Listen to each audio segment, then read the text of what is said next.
In this harsh gray world, lived alone at first glance, an ordinary guy named Natsu. He, like everyone else, loved to spend with friends, relax, dress stylishly, and dream of a happy future. But there was one feature in him. The guy was significantly different from the others. The difference was not in appearance, but in the inner worlds. Natsu truly believed that there was absolutely nothing random in the world. All the myths of the world, all the legends, all these supposedly fictional characters spoke to him, and at one moment the guy nevertheless decided to answer them, and his life was painted in completely different colors. But why exactly? Let's see. The story begins early in the morning. Natsu and his sister Yuki are in a posh 2-story house. Now they are in a hurry to get to school because they overslept their alarm clocks. Yuki got ready quickly, so she went outside and started calling her brother. This time, Natsu didn't leave through the front door, but through the garage. The fact is that the guy loves his bike very much, and if something is wrong with him, he makes every effort to repair it as soon as possible. Most likely, Natsu was not even in the shower, because the unpleasant smell of oil came from him. Despite this, Natsu still remained handsome, put his sister on his bike and drove towards the school. The house in which the guys lived was located at the foot of the farthest mountain, in a new area on the outskirts of Seoul. Buses go there very rarely. Sometimes you have to wait for hours, in which case a bicycle becomes a necessity. The guys studied at different schools, which can be found along the way. Thanks to this, Natsu was able to give his sister a ride on a bicycle. Upon arrival, they asked each other what time their classes ended so that they could go home together. From Yuki's school to Natsu's school, so you need to hurry so as not to be late for classes. Of course, alone, the guy could ride his bike much faster and more aggressively. Natsu usually rushes at such a speed that he does not notice anything around. For example, these two lovely women who are walking and talking about their topics. From such a speed, some people are simply blown away by the wind, and they fall to the ground. But this guy does not care at all. His main task is to pass the distance as much as possible and arrive on time. Some people get their phones out of surprise and start filming because they've never seen such a lot of speed on a bike. As a result, thanks to this driving style, instead of 20 minutes, the guy arrives in just 5. Upon arrival, the rubber even smokes, but the bike is ready for this. Natsu has been carefully modifying it for a long time. From the outside, the bike looked very old and shabby, but no one knew what potential was hidden under this old look. The bike could not even be tied, because anyway, no one needs it anymore. Now it's time to go to class. Natsu never liked school, especially meeting and talking with people, so he often had headphones in his ears during class. This school was secondary and had the name Bukshin. The guy sincerely believed that only scum was studying in it. He had no one to be friends with in it. The elders tormented the younger ones. The dumb girls were more worried about their makeup than their studies. The students scammed each other for money, hacked into social accounts, and then wrote nasty things. Basically, only such people surrounded Natsu at school. The guy admitted the fact that such children are specially brought together in one educational institution so that they feel normal. These children only care about themselves. They absolutely do not care about others. As soon as a guy crosses the school gate, he immediately begins to feel this atmosphere. If you remember, then Natsu spent half the night repairing his bike. Because of this, he smelled of car oil. The dregs from his school, when they smelled this smell, began to shout about it to the whole yard. The girls followed the guy with a condemning look and discussed him.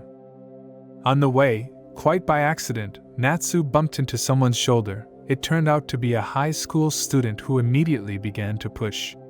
Do not feed the elders with bread, just let them humiliate the younger ones, they love to do it. Then the teacher called the guy and told him to come in after dinner. His name was Maki. Despite the fact that he is a teacher, from the outside he looked like a gopnik, and behaved the same way.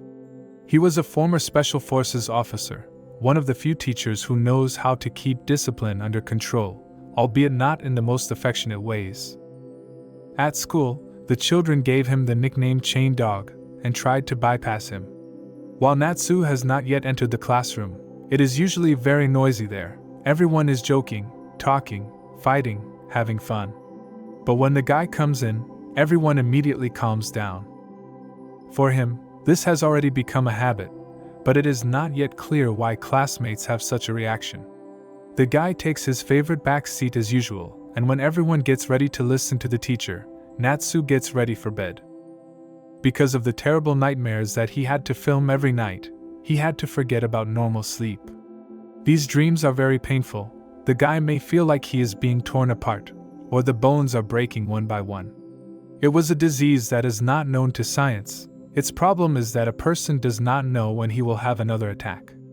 This state is the worst possible state. It seems to a person that his whole body is on fire. The guy constantly has to hold back the cry, shrinking from the inside, so as not to moan or shed tears. This is definitely a real dream, but in which a person can feel pain. Natsu specially takes dumbbells with him to school, because when he sleeps, he begins to squeeze his hands tightly so that he doesn't hurt himself. He needs to put something in them. Due to the fact that this force is too great, his nails begin to crack, and the dumbbell will be crushed in time, as if it were made of paper. Right in the middle of the lesson, Natsu was approached by his good friend named Michi. This guy simply could not be seen sad. He always has a bright outfit and his smile is gone, no matter what. Since the guys have known each other for a long time, Michi decided to ask if Natsu really goes to bed wherever possible, and for one thing to tell how hard it is for him to live with a broken arm. This guy was very active. He always asked a lot of questions. Natsu physically didn't have time to answer them. Then he noticed a book on the table about cellular microbiology. The guy immediately realized that it was not in the school curriculum, because he could not even read the title the first time. From this reaction, Natsu began to smile and said that it was still easy. After that, a girl approached the guys and turned to Natsu. At first glance, this offended Michi. She asked what the guy was doing the following Monday evening. This bright, sweet girl was the head girl of the class. Her name was Mami. Michi couldn't keep quiet and assumed it was a date proposal. But this is not so. In fact, we are talking about a school event. Natsu at that moment he just sat and was silent, and his friend continued to make fun of the headman. It can be seen with an unarmed eye that she does not like it. The whole school day passed in this format. It was already 6:30 in the evening, which meant that it was time to go to meet my sister. After half an hour her classes were over. Natsu got up from the table and began to get ready. Mommy again asked if Natsu could help at the school event. The boy replied that he could not, because he would not be busy. The girl tried to insist, arguing that Natsu is in this class, and you need to help at least once, but all without success. The guy did not even listen to what the headman was talking about, and just went about his business. Such an act on his part did not upset Mommy much. She did not understand why Natsu behaved this way. This lady was not one to give up quickly, so she decided to go to the end. She caught up with the guy and lightly grabbed his outerwear. After that she made a very sad face, so that the young man would definitely agree. Well, apparently, she really just won't fall behind. It seems there is no other choice but to agree that she would definitely fall behind. In the end, the guy replied that he would help and quickly went on about his business. Mommy was very grateful to him. Meanwhile, in the teacher's room, Maki was very angry because Natsu never showed up after lunch at his request. His colleague, whose name was Yasi, was one of those teachers who do not care about students and discipline, but Maki's activities have always been interesting to him. The teacher tried his best to catch Natsu in some atrocity to send him to the competition, but the kid was always clean and never got caught in anything bad. That's why today Maki wanted to invite him to participate just like that. Yasi was surprised why they want to see him at the competition. Is this guy really so selenium?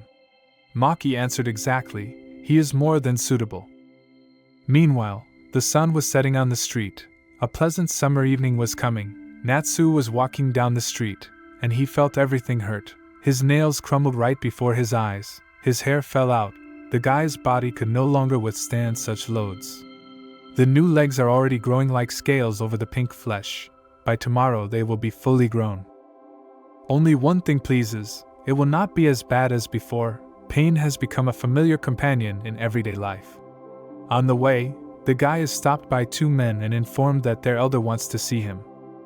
Maki told his colleague why he considers this kid a worthy candidate. Since he moved to this school, he had no conflict with anyone, and no one complained about him. He may have hidden potential. This should at least be checked. Perhaps this time, Natsu just got into a normal class, unlike the one in which he studied earlier. As it turned out, the guy is really very strong, and knows how to fight well. He was detained by 4 elders, 3 of whom were already lying on the floor, and the 4th asked for mercy. Initially, I didn't want to be anyone, but these guys were too confident in themselves and started to let go of their hands, so I had to put them in their place. While Natsu was deciding the fate of the last Gopnik, Yuki was already waiting for him at the exit from the school. Her friend, whose name was Sora, ran up to her. It was a nice quiet girl with whom she studied together. She wonders why Yuki is still here instead of going home. The girl replied that she would revive her brother, who was supposed to pick her up at 6 o'clock in the evening. As it turned out, Sora had heard a lot about her friend's brother. She wondered why Natsu was transferred to another school. According to the stories, there was a terrible accident, for the sister was told that her brother was not guilty, so she did not ask for details about what happened. Yuki is currently more interested in the question why her brother is late, but she will definitely wait for him to go along. Sora asked to wait with her. Yuki didn't mind, so they stayed alone to wait for their brother. After the fight, Natsu put on his headphones again and was about to go to his sister, but he was again stopped by another crowd of men. This time they were even older. They looked like real bandits, and they carried bats. These guys also said that Natsu wants to see their boss. We'll tell the guy that he's not interested in men. The guys of course laughed, but not for long, and said to follow them and not play a tough guy, because in this situation it's definitely not possible to beat everyone alone. It was already 5 hours and 40 minutes by now, and there wasn't much time left. When the boss saw Natsu, he could not believe his eyes. Could this kid really break a stone wall with one hand? Need to check it out as soon as possible. At first, the boss ordered his subordinates to hit Natsu a couple of times so that he would not want to do anything else bad. The guys really liked the request of the boss. They already managed to promise Natsu that he definitely would not leave here whole. The men brandished their bats and wanted to start beating. This did not frighten Natsu in the least, because he was not an ordinary person. At his direction, the lingerie and the headphones began to play even more slowly. This is all because the guy's thinking accelerated, and the world around him slowed down. His body became heavy, not agile. It can be compared to when a person gets into a swamp and tries to move, but in this case it all burns to pain in the fingertips. It becomes possible to see and feel differently, wider and faster than usual, but the body still remains heavy. As soon as the opponent is at arm's length, Natsu touches him with his fingertips, and he flies away in the opposite direction. The nails, which had not yet fully healed, cracked again and began to secrete a red liquid. The second man tried to strike with a bat on the leg, but yes, her boy repelled with a careless wave of his foot, and it cracked like a balloon. Just in an instant it was torn into small pieces. Only a couple of not big movements, and serious fear is already read on the faces of the bandits. In order to completely neutralize the enemy, Natsu jabbed his finger into his Adam's apple, after which it becomes very difficult for a person to breathe. The second daredevil tried to punch the guy in the face, but this blow was easily intercepted. Natsu began to squeeze her so hard that the thug fell to his knees. In the end, the fist was simply crushed. Now, in order to recover, this man will need a very difficult operation and a long rehabilitation, and even taking this into account, he will no longer be able to use his hand as before. The boss made a big mistake. Instead of watching the fight, he admired the sunset and thought that it was not right to beat schoolchildren, but that's okay. When he finally decided to look at it, Natsu was already standing in front of him and wanted to take revenge. The boss did not even have time to buy a cigarette, and his wards were already lying on the floor. How could this happen? The boss could not believe his eyes. This guy did the impossible. He moved so fast, as if he could move at the speed of light. Without hesitation, Natsu jabbed his finger into the forehead of the boss, who flew off with such force that several of his teeth fell out. And after that he added a strong punch to the face. His jaw was shaking as hard as ever, and his eyes clouded, but this was not enough. Another strong blow right in the chest.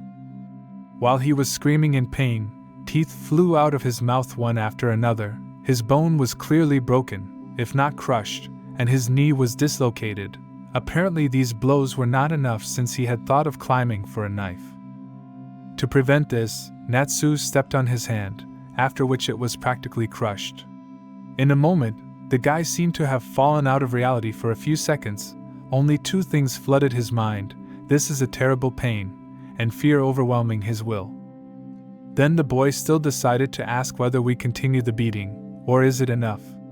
It was very difficult for the boss to pronounce the words, but by his appearance you can understand that he will definitely have enough. While this guy is recovering a little, Natsu rushed to see how much time he had until 6 o'clock. There were still 17 to change. It took him 3 minutes to cope with this whole gang of men with weapons. Now Natsu could order this half-dead bandit what to do. He must do, otherwise it will only get worse. The guy took his mobile phone to himself and transferred all the contacts to his phone. After that, Natsu decided to see what kind of knife the bandit was carrying with him. When he opened it, he saw that the weapon was perfectly clean and very well sharpened. The bandit swore that he would not tell anyone anything, and that he would forget everything he had seen like a bad dream. In parting, the boy decided not to shave this man a lot with his own knife. Before the guy left, the abbot asked him to be a good boy and behave well from now on. After the guy went around the corner, he was finally able to relax a little and lean against the wall. In fact, he was also not slightly injured. Red liquid was emitted from his mouth and fingers and he felt severe pain. Now the time has come for the most unpleasant thing. Along with the nails, the phalanges of the fingers also broke. You need to fix the bones and return them to the joints because of what happened. The guy didn't forget much about the time. Such a load on the body causes not only terrible pain, but also breaks from the inside. You can't use such strong effects for too long. Natsu always tried to do his job and finish as quickly as possible. Especially when it comes to a fight, you need to use force to a minimum so as not to harm yourself. So time is really a very important factor in this matter. If you forget about it, then most likely there will be no next time. Meanwhile, Natsu has already left for his sister. It was necessary to urgently speed up. The sister was already tired of waiting. There was less than a minute left until 6 o'clock in the evening. In the end, the guy managed to arrive on time. Yuki was very happy to see him, and her friend too. Sora was surprised that Natsu actually picks up her sister from school every evening. The boy replied that it was part of his training. The girl could not understand why they had such an old bicycle, because their family was not poor. As a result, the guys said goodbye and went home. Sora blushed very much, because Natsu has become a very handsome young man. On the way home, my sister decided to tell what she was talking about with Sora. The girl said that from an acquaintance of Hikari, she managed to join a prestigious agency. She was very lucky, because she has relatives with good connections. Thanks to them she got a job there. Natsu held his sister and told her that she could do well too, because she was a smart girl. Sora also showed a lot of interest in Natsu, asking a lot about him, why he was transferred from high school and all that. After saying that, the brother thought, Yuki even thought for a moment that he felt bad, but everything was fine.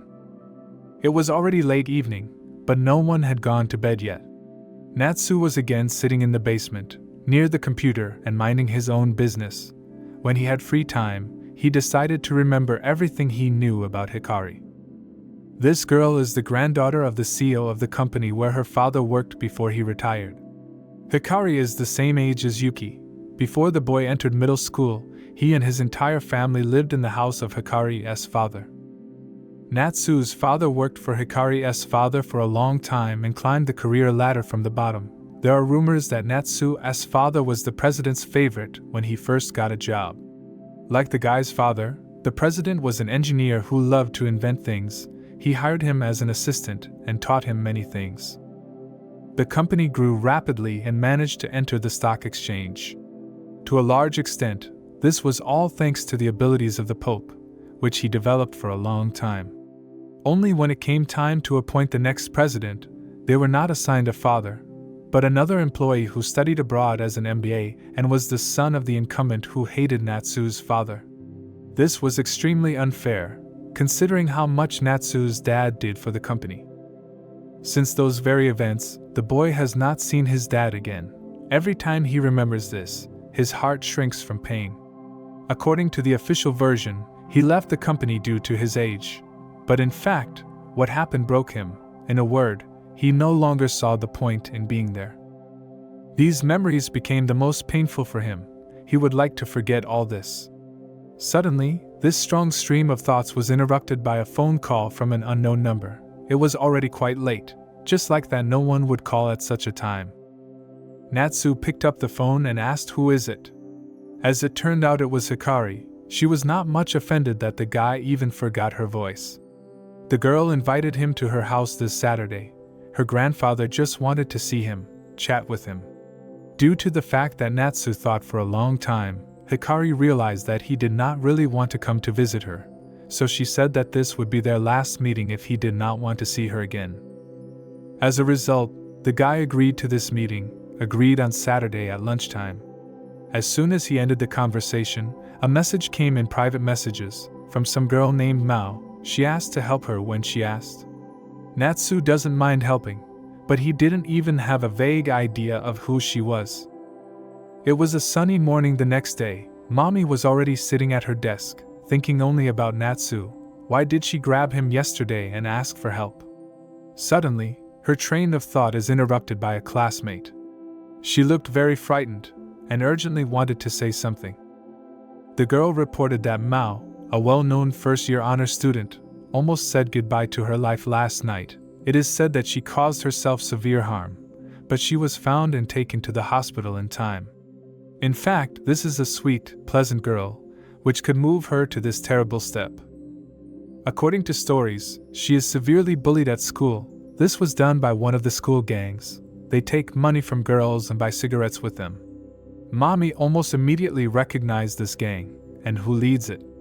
Mom told her that the family of this bandit is not very rich, and she was transferred to this school because of a very violent temper. In general, Mao lives in a rather poor family, and today her mother came to school with a sad note from her daughter. She made a big fuss there, of course. She cried a lot and blamed the school for everything.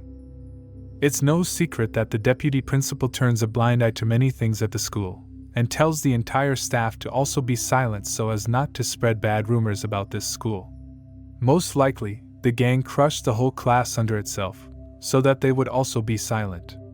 It's scary to even think about it, the whole class against one poor girl. It's good that the group in which Mani is not so frostbitten. When the girls discussed everything, Mami again thought about Natsu, his desk right behind her. This guy is number one on the list of students, who is avoided by both teachers and classmates. Despite the fact that no one has ever seen how he studies, his grades are not very bad. He never gets zeros, like other hooligans. No one bothers him, and if they gossip, it's only behind his back. That's how much everyone is afraid of him. Maybe he's some kind of genius who hides his potential. Maki, as usual, was sitting in his office and notifications began to come to his phone. This was written by Natsu. He said that he would be busy until graduation, so he could not come. This made the teacher very angry, because in his opinion, he was simply looking for reasons not to go to him.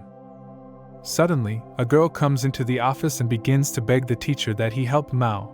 Maki at first did not understand at all who she was and how he could help her, because he only deals with fights at school.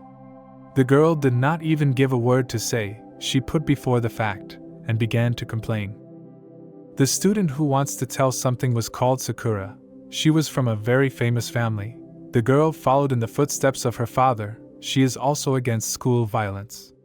Maki is her biological father, but because of one guy they live separately. Of course the father could not refuse his daughter to help. Meanwhile, Natsu came to visit Hikari. From the outside the house looked chic. The guy had not been here for a very long time, although he had spent almost all of his childhood here. Unfortunately, now this place causes too many conflicting emotions, because the kid is not very comfortable here. This is the house where the whole Natsu family lived, who now lives there. On the way, the guy was met by a dog who immediately remembered him and ran to hug him. It was very nice to realize that he was not forgotten. Despite the fact that the dog has grown a lot, he has remained the same active. Then the same Hikari came out into the street. She said that we need to hurry, because grandfather was already waiting for him. The girl said that Natsu had not changed at all, and apparently, the dog had more times than her. The guy noticed that the girl remained very spoiled. Hikari said that before entering the house, be sure to wash your hands outside so as not to dirty the front door. The boy remembers how this girl infuriated him as a child. She has not changed a bit. Meanwhile, Mikio was sitting in his office, and waiting for Natsu. He recalled how not long ago he talked with his son at work. They discussed how things were going in business. As it turned out, the son did not do his job very well. The guy admitted his mistake. His name was Toshiro. He held the position of CEO in their company. He had to talk with Katsu. This is Natsu's father, and as we already know, he hates him. Therefore, out of anger, he began to tell his father everything he thought about.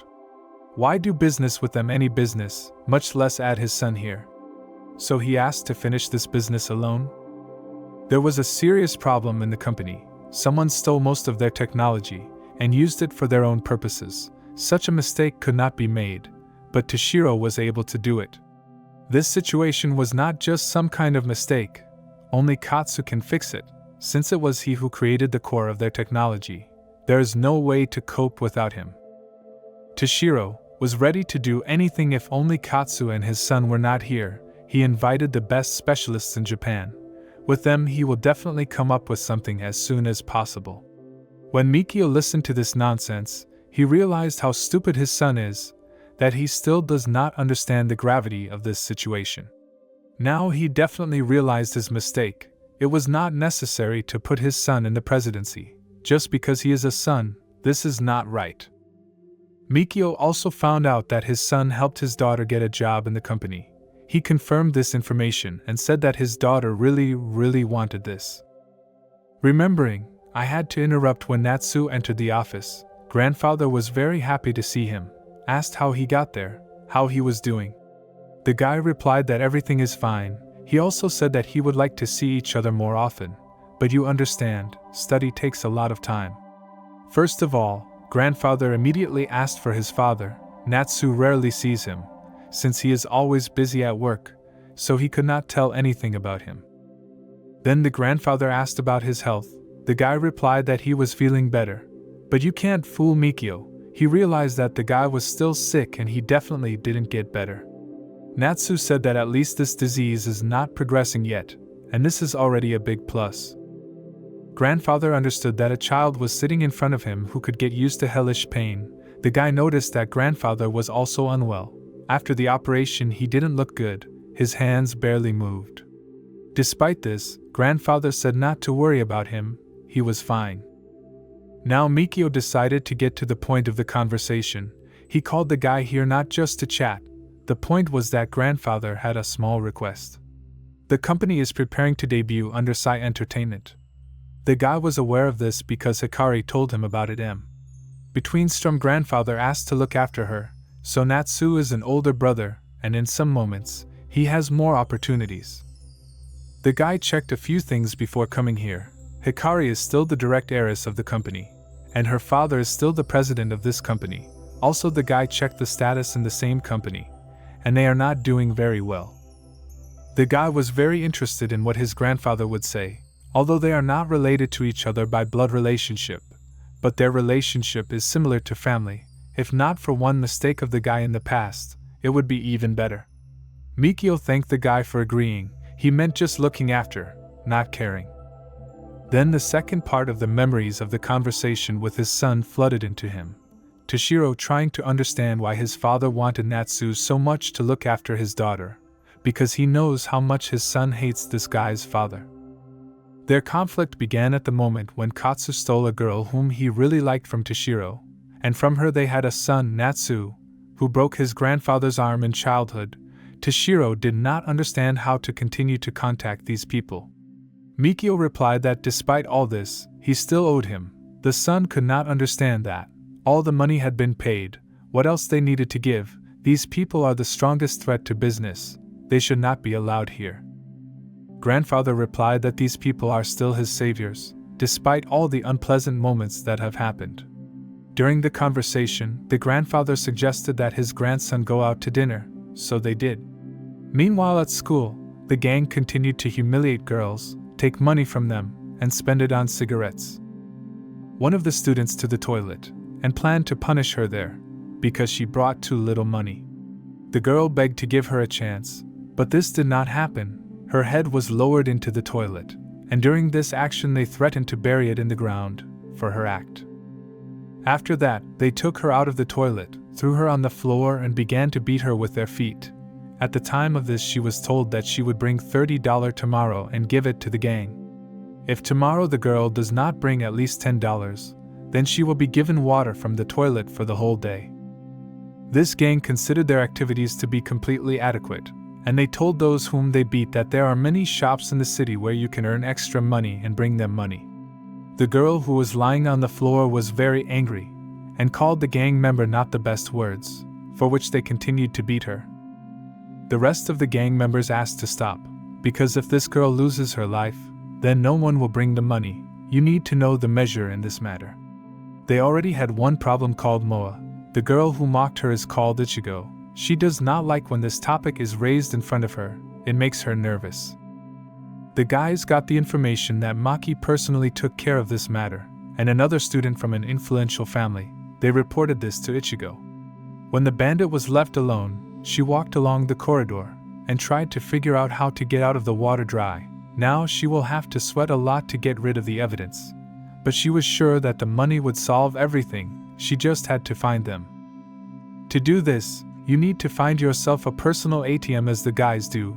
You can organize your own pyramid at school to lure out more money. A little loyalty and it's in the bag. Here more than half of the students have money. Even that girl who lies near the toilet brought a lot of money.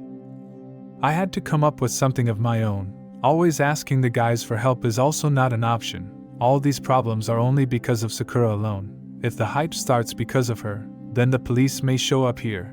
So far the case has not been hushed up for a long time. Ichigo decides to call his friend, whose name is Samuel, because in his opinion no one better than him can deal with this problem. That person was her brother. Mami approached Natsu and asked for his help. You just need to take the camera from one person since the 8th grade. Is it really impossible for the headman to cope with such a simple task on her own? The girl said that this guy is a gopnik, whom even his classmates are afraid of. They also say that he is very cocky, so Mami asked to help her. She also said that Natsu can call a friend to go with him for company. At first, the guy did not understand who he was talking about, because he had no friends, but then he remembered that dude who often comes just to talk. Michi just disappeared somewhere. Always when he is needed, he is nowhere to be found. Most likely, today the guy does not shine for rest. Initially he planned to take a nap. Since the 2nd grade, the boy has been trying to become an ordinary quiet guy, but somehow he just can't do it. Why do they need this camera so much? Because you can shoot everything on the phone. The headman answered that it is our class that is responsible for video shooting, and the quality must be very good. In order to realize this, a professional camera is needed. Then the second question arises. Why did these two cute girls decide that it was Natsu who could take this camera? For some reason, they were sure that it was he who could convince him. In fact, it was not even his camera, he just appropriated it for himself. Gopnik does not use it for its intended purpose and does not give it away, but to such fragile girls, it will definitely not give it away. Initially, Natsu thought that the girls were asking to just go and squeeze the camera. But it turned out that it was necessary to go along with the headman, and then act according to the situation. Mami repeated that she really counts on help, because it is very important for her and the class. Natsu was extremely reluctant to get involved in these troubles, but he hoped that his hand had already healed. The last few days it had been slightly sore, but still the guy was not sure about it yet. From a kilometer away, Natsu smells like medicines. Because of this strength, he never gets off the painkillers, so the decision was made not to interfere in anything. Initially, there was an attempt to lead an active life, and not to limit oneself in movements. Until something happened that Natsu did not expect, it is still difficult for him to get used to the features of this body, and the constant pain. It felt like he was born again. In the end, the guy asked for more information about this gopnik and agreed to go. At the meeting, this type was delighted that such a beautiful lady as Mommy visited him, but when she started talking about the camera, he was not much upset. The girl said that the gopnik kept this camera for more than 2 months, and she needed it for work and not for fun, so she affectionately asked to return it. The impudent gopnik answered her that what he found belongs only to him and no one else, and all his friends began to assent, so as not to get hit in the face later. In this case, the girl asked what he wants for her. This alignment of events interested the gopnik. He probably counted on something expensive or frank. The answer was not long in coming. This kid asked for $20,000 a day for the camera. It will be a little cheaper with an advance payment. A student ID card will be accepted as a deposit. You can bring money in the evening. The headman was very indignant that he was going to sell school property, so she said that she would tell everything to the teachers. This gopnik was not one of those who likes to be threatened, and especially girls from elementary grades. The boy clapped his hand right next to her and pressed her against the wall to explain to her who she was talking to and warn that a person could be made to answer for such words. Gopnik ordered his friends to close the doors so that no one could enter here. Then he planned to teach Mommy a lesson. He decided to make the little girl pay with her skin, so he wanted to put her in her place. Mommy was very frightened. She began to shed tears and she asked that nothing be done to her. When the gopnik began to flatter the girl, a pen flew into his head. It was a pretty strong throw, so a red liquid began to stand out from the guy's head. Then Natsu entered the room. The gopnik immediately asked who he was. The guy replied that he was a student of this school and the one who pacifies all sorts of morons. Did the perverts get to this school? The guy also apologized for being late because he urgently needed a pee. The gopnik's friends immediately recognized Natsu. They had heard his biography from the last school until his last fight. If this is the same Natsu, then he already beat 3rd graders in the 1st grade. There are rumors that he beat his teacher and was expelled because of this. Then how did it happen that the gopnik had not heard anything about him? After such an advertisement for Natsu, the gopnik immediately called him out to fight in order to solve everything on the spot like a man. The guy of course agreed. People like this instance should get what they deserve right away. This gopnik has a rather high pain threshold. Because of his unique sensitivity, he loves to fight. The one who is not afraid of pain often wins the fight. He is just perfect for the role of a gopnik, a person who loves to solve issues with his fists.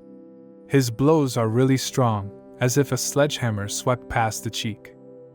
All senses instantly switch to combat mode. At first, Natsu simply dodged attacks, the enemy's fist only touching his shirt. Thus, the guy tried to exhaust him, but the gopnik decided not to limit himself to his fists, and tried to strike with his knee. The kid easily pushed him back, but he only used the momentum of the point to turn around and the next kick.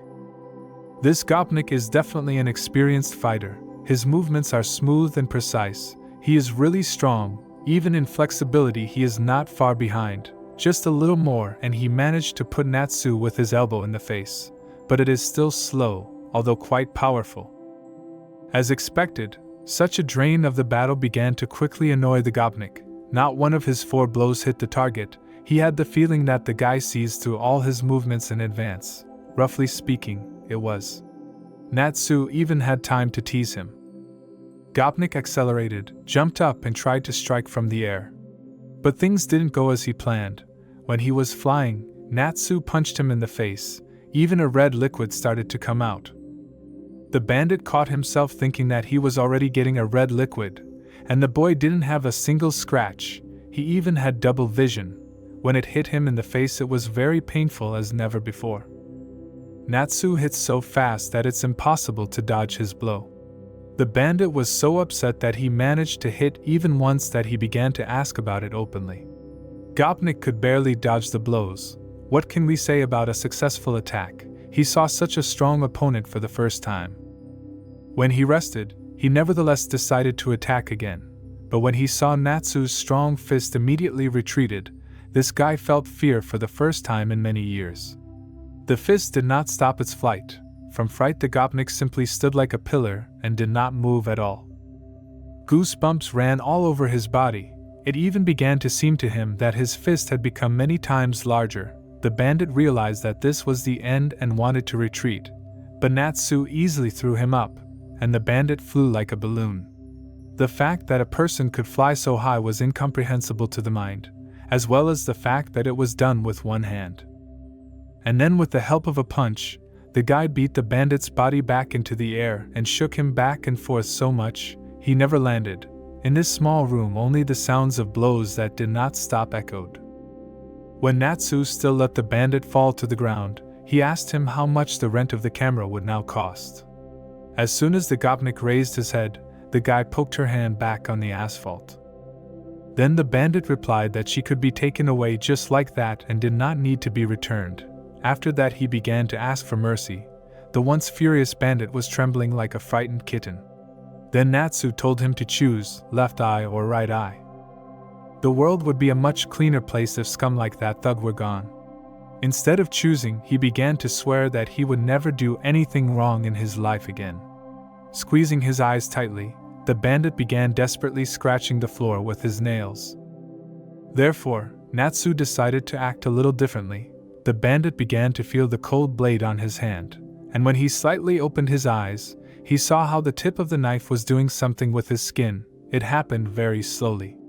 He strongly shuddered all over, but not from pain, because he did not feel it, and did not even scream. He felt only a fierce fear of the guy, and therefore did not dare to say a word.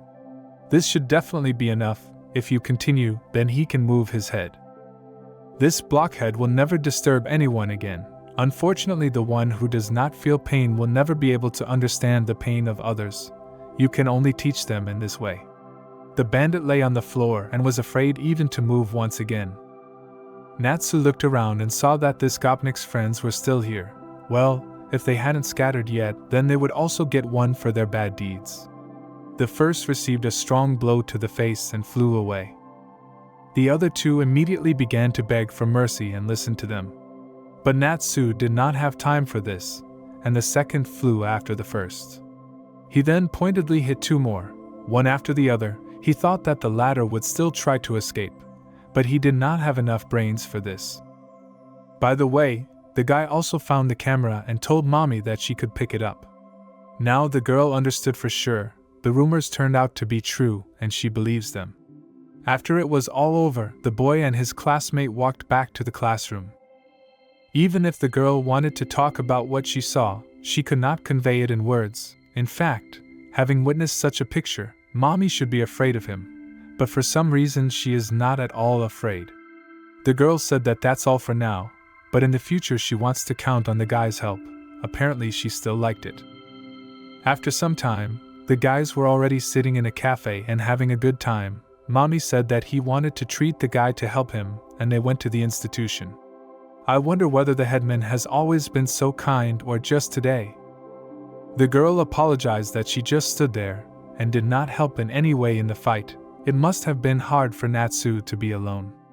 From the outside, Mommy looks like she is very nervous. The guy does not regret anything. This bandit raised his hand to such a beautiful girl, so he got what he deserved. The one who calls himself a man would never do that.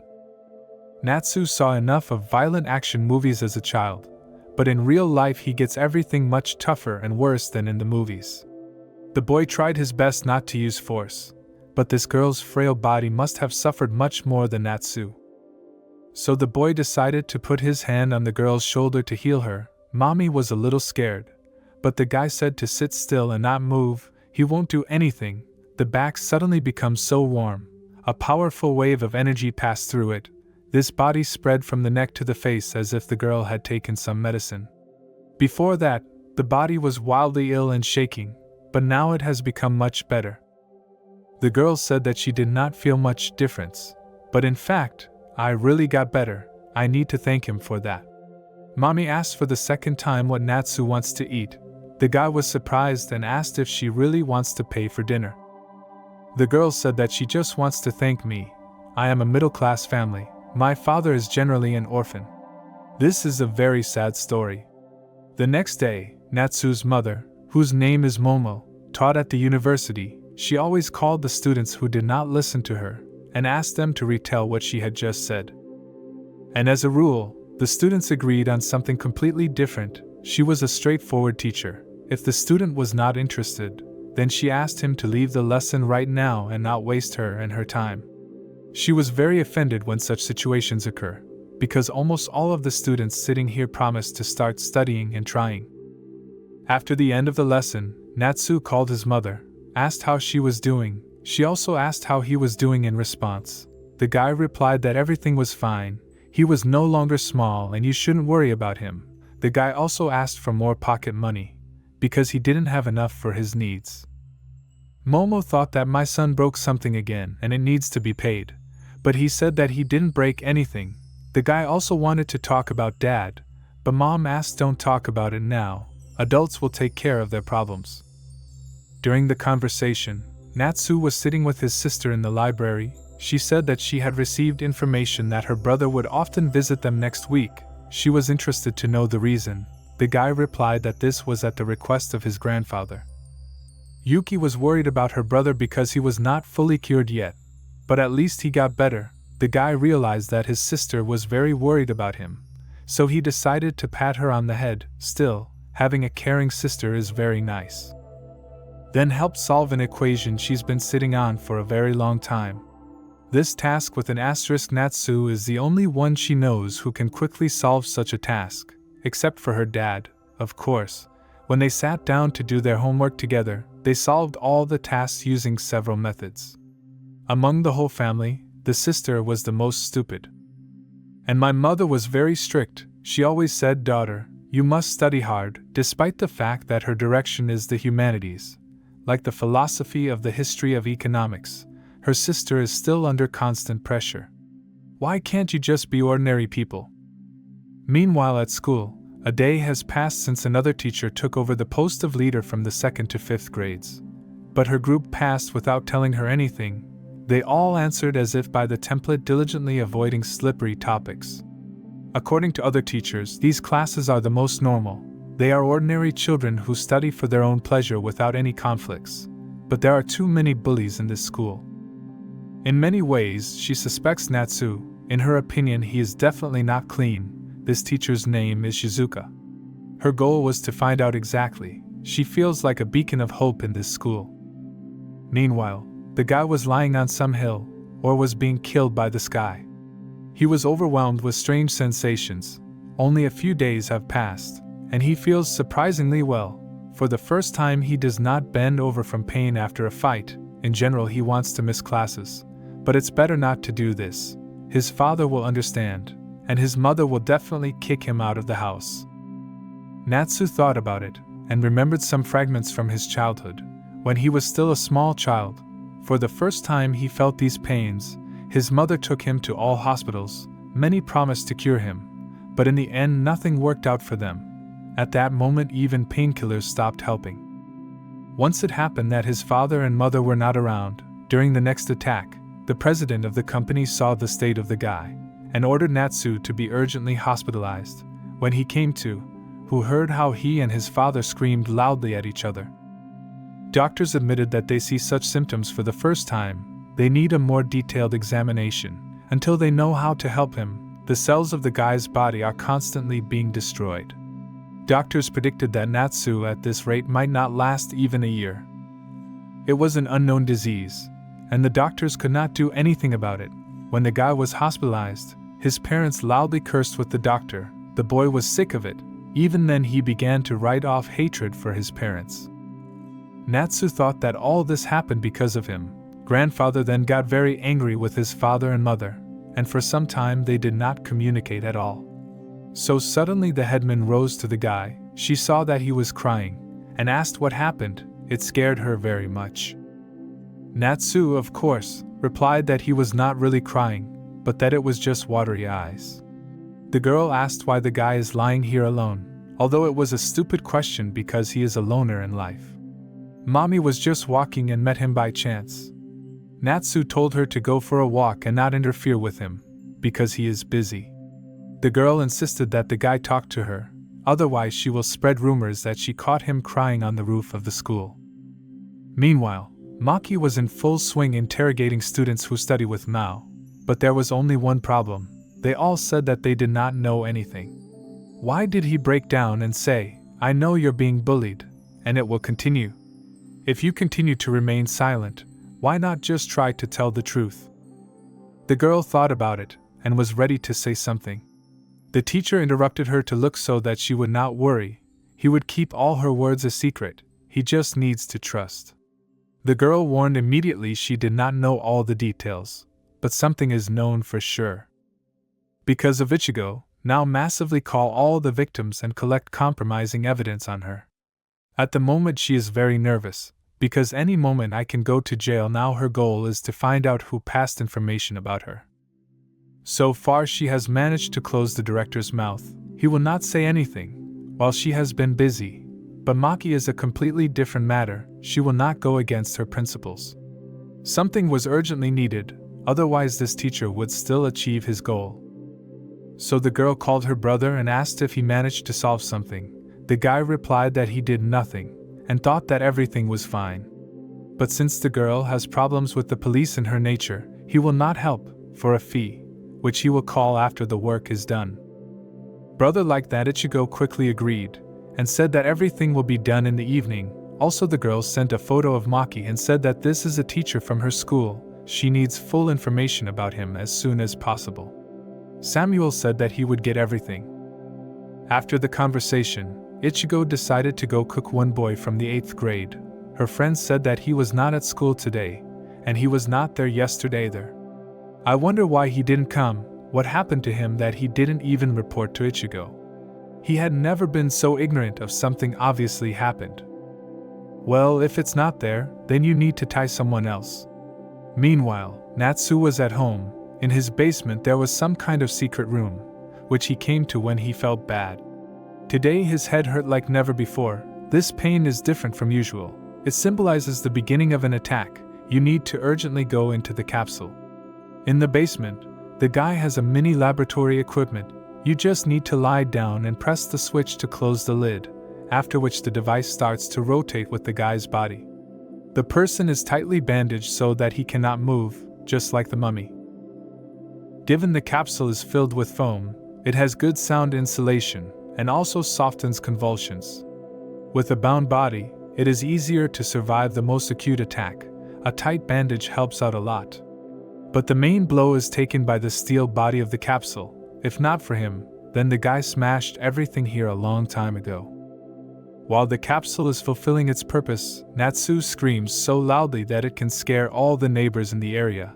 So the screams are also blocked by this capsule. These moments are real hell. The guy can't even turn off. Dad and mom are never around at such moments, although they are very needed. Natsu was always wondering where he got this power. But the answer, it was just torment from time to time. He wanted to know why he got it, but no one gave an answer. The head is spinning so much that now it can vomit, as if the world outside does not exist. He really wants an assistant from pain, but not a single muscle simply obeys. The guy looks stupidly down at one point, then he tries to raise his head and look at the wall opposite him. It's exactly 10 meters from here. The guy obviously has texture and paint on the wall. How they make Ryazenka. Every piece of remaining paint. The smallest insects that climb inside there. You can even see what antennae of this insect. When the body begins to return to normal again, Natsu can sit in focus, as if through a lens with a blurry edge and a clear center. Why strange lines similar to the northern lights begin to appear around. They move randomly, add up into bizarre waves. Interestingly, is it an infrared ray, or ultraviolet? It seems with every attack, vision becomes superhuman. The guy directly feels how he becomes a monster. Why do the ears wake up, which receive information at all volumes at once? the nervous system expands, analyzes 1,000 sounds. Numerous sounds correspond to the eardrum, and pain begins to be felt again, as if the ears and head were pierced from the sky with a red-hot nail. This is one of the most disgusting feelings. However, even during the pain from all these sounds and nowhere to go, a person receives all sound frequencies at once. They are approximately 20 times more audible to the human ear. High, low, indescribable, the kind that can hardly be called sounds at all. This is the third attack, and no one can say how many more will be ahead. You need to get used to it somehow, and learn how to control this flow. It is already getting easier, but sensitive vision, hearing, touch, charm, as if increased 4 times. This is definitely beyond the control of an ordinary person. The body has become too sensitive to everything. Depending on how the guy uses it, the power of all feelings can increase as much as several hundred times. Now the guy feels a tremor, and it's not because of an attack. Who is it really? Can you call him a man? Even the parents don't know the answer to this question, and it doesn't make any sense to go to the hospital. No one knows anything there either. It happened for the first time in the 5th grade of elementary school, and the guy experienced the second attack in the 2nd grade of high school. Then he was taken to the hospital, told about an incurable disease. However, no one told him exactly what it was. Then the boy was terrified. It was unbearable pain at a young age. He did not want to lose his life. He really wanted to live. For the first time, the boy had to think about the possible end of life. After that, Natsu tried his best to find a way to survive. He began studying organic chemistry, biochemistry, cell medicine, life sciences, pharmacology, and physiology, and was obsessed with genetics. The guy grabbed any science as a chance, because he needed no clinical data, began to study programming in order to hack the X-Files vault, in order only to find a miracle cure that could cure him. Even the foreign clinical data that the guys got was of little use. Unfortunately, nowhere similar cases were recorded. At first it seemed to him that his cells were simply aging rapidly, but it was clearly not aging, because the destroyed flesh immediately regenerated. His cells seemed to be different from human ones. Judging by his research, they divide at a tremendous rate like supercells. A study about them, Natsu first discovered the base of the US military hospital. The guy saw this article. After that, someone immediately deleted it from the storage. At that moment he panicked. If someone deletes data, then something similar has already been encountered in this world. But what happened to the patient? He was able to recover or not? Suddenly the guy realized why he so diligently avoided hospitalization and examinations. It was not because of the indifference or lack of responsibility of the parents. The reason was quite different. He was just afraid of what he was turning into. Is he really a monster? Shortness of breath begins again. Reality pecks and turns into other colors. Everything has become too distinct, even what is far away.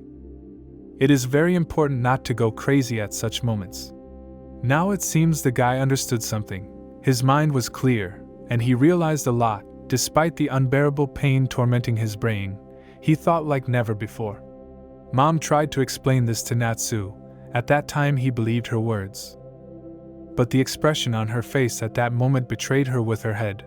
Because of the island of charm, the guy realized one thing: the smell of rotting cells. This is what he felt. Aging and cell regeneration occur inside him at the same time. Now you cannot be afraid that you will have to suffer again for several days in a row. You can no longer surprise him with pain. Why did the mother call the guy? It seemed that he was ill. It seems to be the flu. His whole body aches. He feels as if he will soon die. Mom asked when it started, and reminded him what it is to be absent without a good reason. When it gets better, be sure to call her.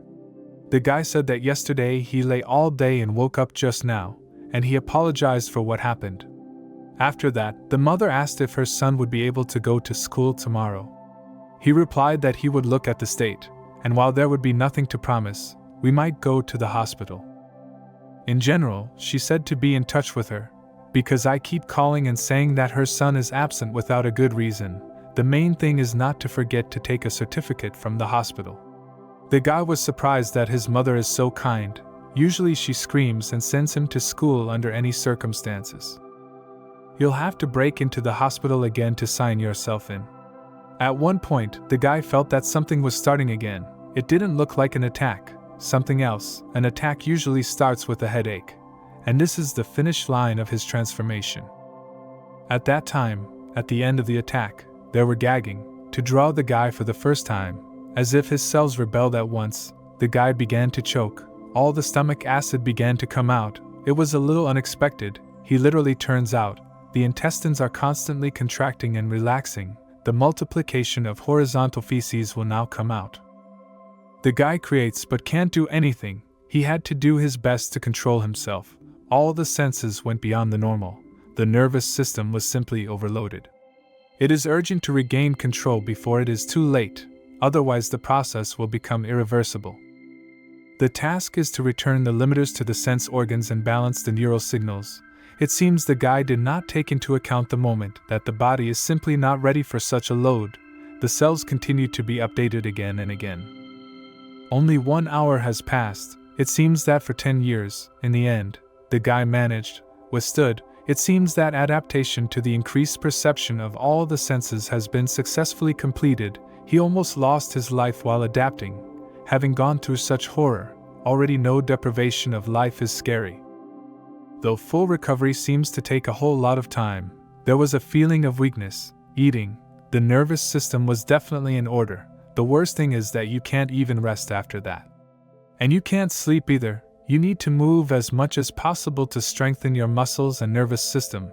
It's like softening clay and sculpting a jug out of it. Depending on how long the soft time for the final solidification varies greatly, even the subdued light of the device continues to dazzle. It's already the next morning. It's the 4th day of the pass. The teachers will definitely punish Natsu. Natsu couldn't find his phone. Every slightest movement hurts his joints. All his hair and dandruff also falls out. It seems some of them even sat. In addition to all, this guy is very thirsty. A message from his mother came to the phone. She asked him to wake up as soon as possible, and then the guy tried to reach his chair. He walked only some 5 meters, and interrupting his breathing as if he was running sprint, for which he had all this suffering. It was even hard to walk. Due to memory problems, the guy began to doubt if this was the 3rd day or the 4th. It was the most terrible attack of all. The guy could not even tell for sure whether he was in reality or not. No medicine looked to explain it all. Then what is it? Day 5 times 6 o'clock in the morning, the guy fell asleep in a bath with a solution. Its composition includes a huge amount of useful trace elements. It also temporarily strengthens the skin and eliminates the unpleasant odor of decayed flesh. To the legs will give a toned body without excess skin residue. This is how Natsu adapted to grooming himself. A bit of a non-native layer of skin is felt, but this is normal. The coating seems to be imperceptible. The only problem is that the skin immediately exfoliates if you rub it hard, and if you present it, the skin is torn, and an unpleasant smell comes from it. The guy's voice seemed to be normal. It remains only to process chutak so that the skin becomes even stronger. Natsu invented household chemicals for his needs, including a solution that eliminates unpleasant odors. The interval between bailiffs is quite long. You are completely distracted with new sensations after about 6 months. I wonder how long it will take this time. Given the volume of changes, the recovery period may take longer. You have to apply this thing 3 times a day, and what remains to be done? For the whole class, I don't want to stink until the body obeys. We must at least do something. You need to figure out how to stabilize the skin aging system. The guy has been working on this for a long time, but without the help of a specialist, he is not doing well. In any case, there is nowhere to rush. There is time to think. For now it's even painful for a guy to clench his teeth, but someday he will definitely get out of this hell, and be sure to get what he wants, namely my body is my temple, and will be able to bring it to perfection. For this you need to do 2 things. The first is to fully study his physiology. 2, to correct all the side effects based on the knowledge gained. For this the guy needs the one who created the human body. The creator of all things will be the first goal, no more, no less. The guy really wants to know what's going on with him. He feels that the answer is connected with something supernatural. On a dark evening, not far from the castle, a man and a woman, whose names were Alex and Maria. They were discussing today's evening, namely how Noah behaved at the table. They didn't like how he disrespected such an honorable guest as the emperor. Noah tried to justify his behavior by saying that he didn't feel good about it. The girl also said that Alex was overly nice to his brother, but he just did not want to spoil the atmosphere in the presence of the guest of honor at the banquet. In any case, Maria didn't like it much. The meeting of these people was far from the first. Once Alex came to this woman and asked for help. The guy offered her to be his sponsor. Alex was an unhappy man who had lost his family at the hands of his own younger brother. The guy claimed to the girl that he would be the best sword in her hands as she agreed. In fact, if Alex just wanted to survive, he could have chosen many other options how to do it, but whatsoever chose to come to Maria. Then the girl agreed. It would be very stupid to give up the faithful dog that came with a plea for help. But she wondered why the guy had chosen her. The guy answered he wanted to make sure that he could really protect people well. After hearing his answer, the girl couldn't understand if the guy was very smart or just stupid. But now after all this time, the girl managed to realize what the guy really meant. He wanted to protect himself from Noah by the fact that he was now in Maria's service. The boy lowered his eyes and said it was true. In any case, Alex's anti-Noah attitude was to Maria's advantage. She, too, felt that Emperor Noah's faithful dog should be destroyed. Alex gladly agreed to that.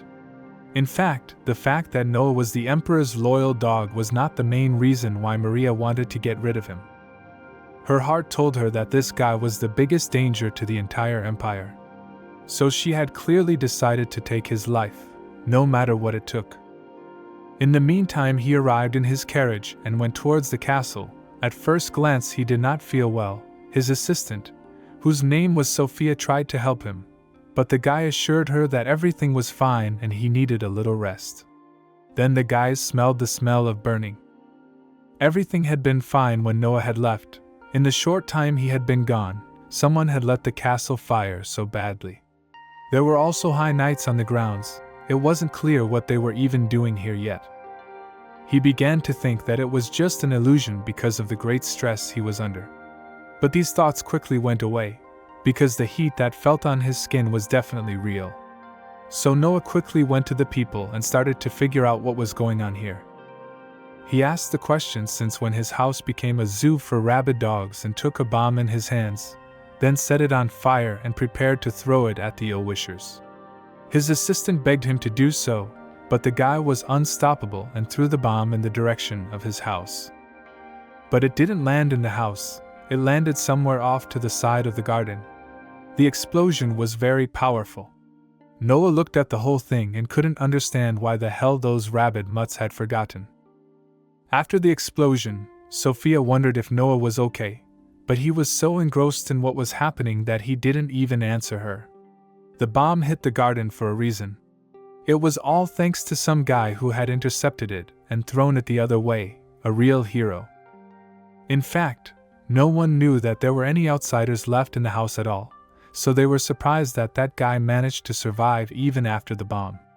He had a Revolutionary Army symbol on his arm. How did it even get here? Noah didn't hesitate, and immediately came up with a good cover story. The revolutionary bastards had come to his house and set off a bomb, so he had to act quickly to deal with them. But still the guy wondered why they had come there. Noah was sure that the higher knights had joined the official knights of the empire. Wasn't that the case? Had they just been kicked out of the alliance because of how much trouble they were causing? But immediately these thoughts were disproved. Two young high knights ran up to Noah and started hugging him like his best friend. They said they may have caused some trouble, but no one had kicked them out. Noah ordered them to let him go immediately. After that, Sophia put them in front of her and started telling them how to behave with the Count. These guys were the only ones who allowed themselves to treat him that way. As it was, Noah treated these guys with great caution. After all, they were from the Revolutionary Army. Not long ago, this army attacked his carriage, and today they ambushed Noah's home and attempted to destroy the High Knights, who are known as Noah's personal knights. Apparently, these men wished to take his life, but what has he done to them? Then Noah noticed there were still people from the enemy army left in his territory and were trying to save each other. Since the Count really wanted to get more information about the revolutionary army, he had to catch at least one of them alive. Suddenly, someone got a hold of these guys and started beating them badly. After he got through with them, he went straight to Noah and said that he was delighted with him, because he didn't even realize that the Count would be able to throw the grenade back. But he was very confused. It had only been half a day and Noah looked very tired. Had something happened at the Imperial Palace?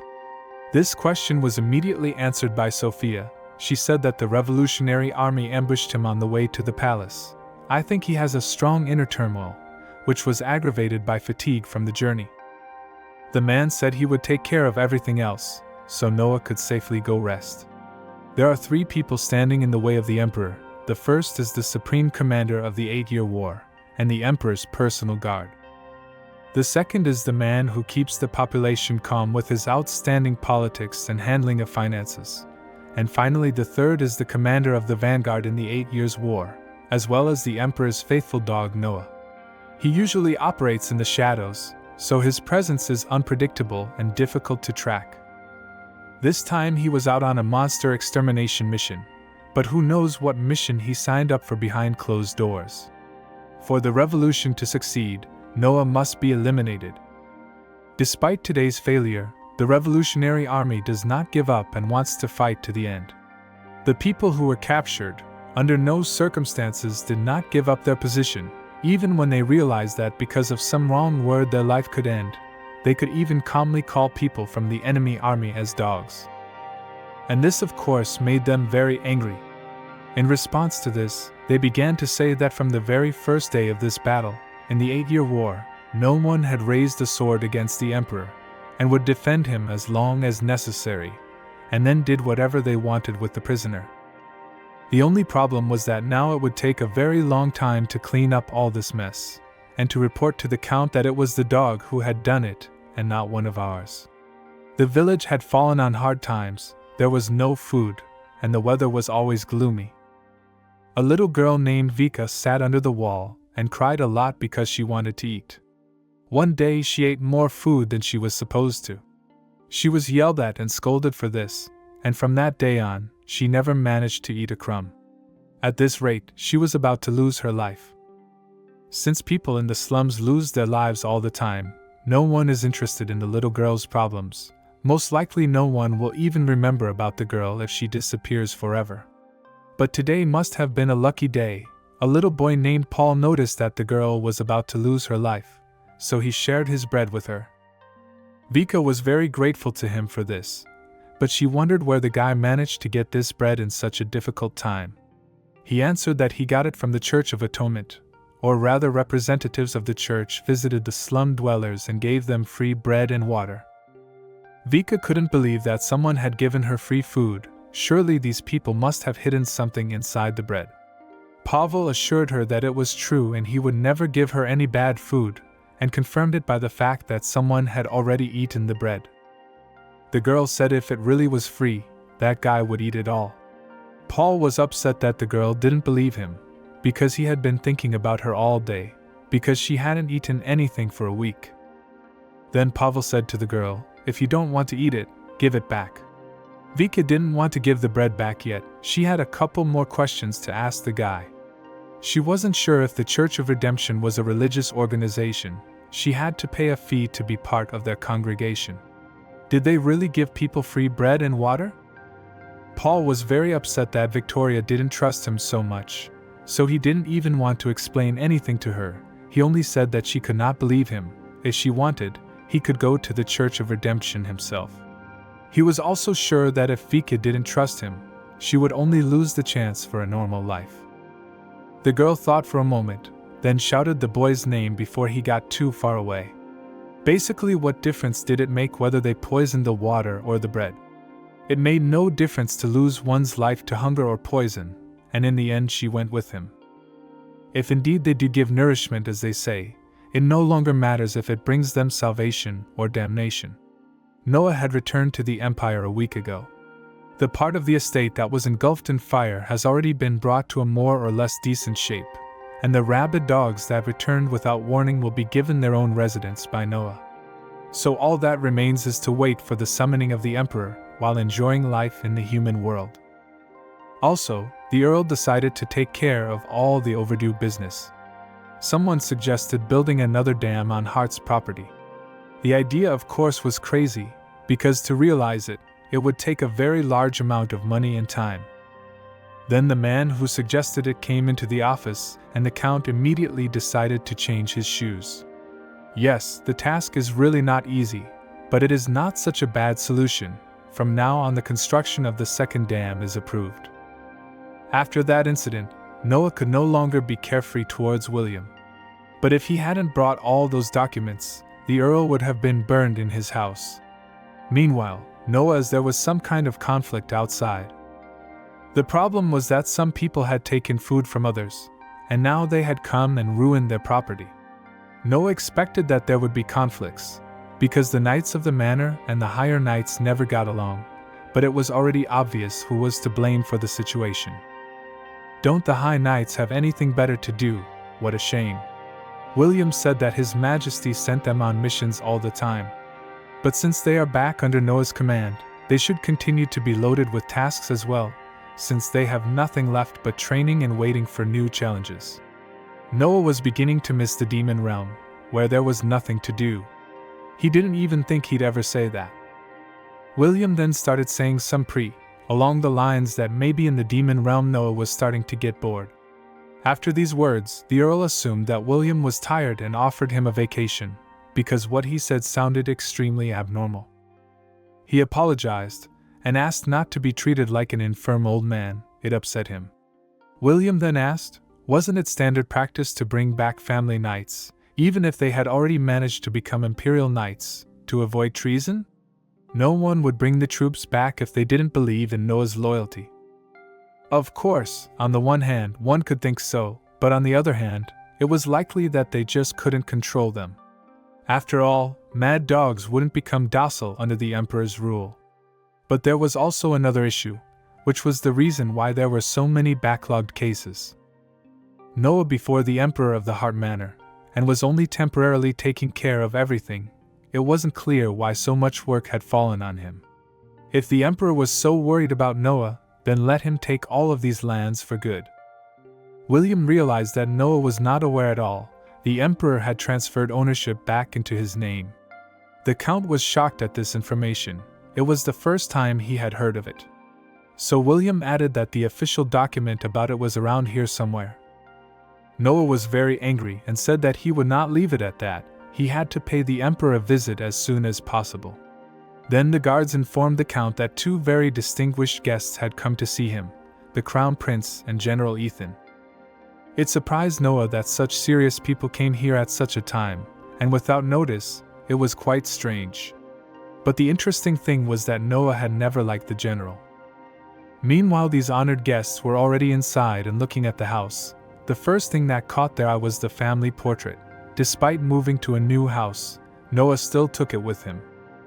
Noah thanked the boys for their visit and suggested that they go sit in the living room. The guests kindly agreed and apologized for coming uninvited. They said they urgently needed to talk.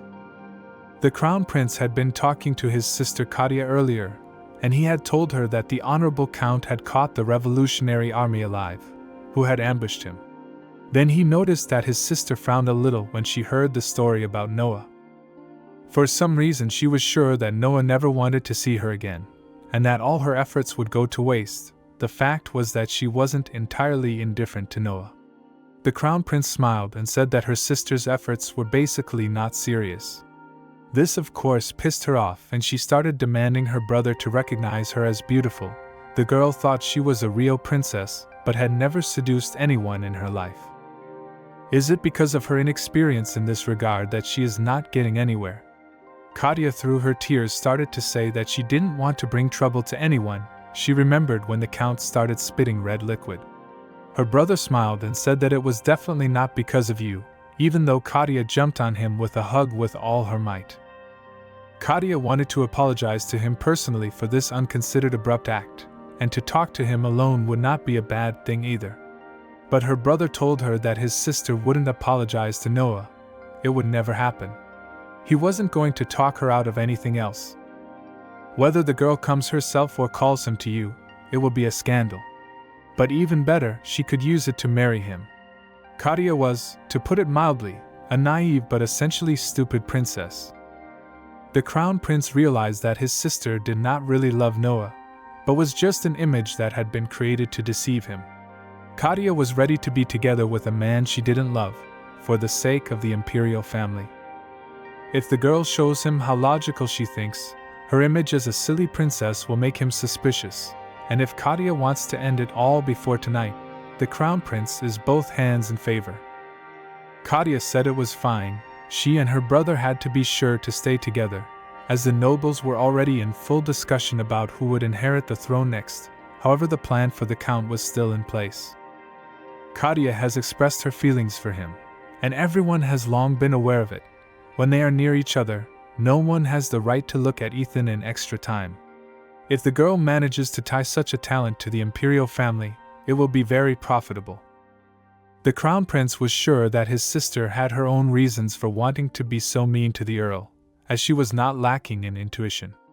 The crown prince decided to reiterate again that his sister could stop doing this at any time. Katia smiled and thanked her brother for the opportunity. In the end, the girl asked her brother to find out what Noah thinks about her, because if you don't find out beforehand, you can find yourself in a predicament, and you want everything to go according to plan from the beginning. Ethan and the crown prince had come here to find out if Noah had been upset by the princess' behavior the last time they'd met. So far, the earl sat there, unable to figure out what the hell these people were doing here.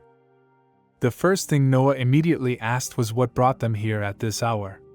The crown prince said he wanted to discuss something in person, and the general also said he had some business to discuss with Noah.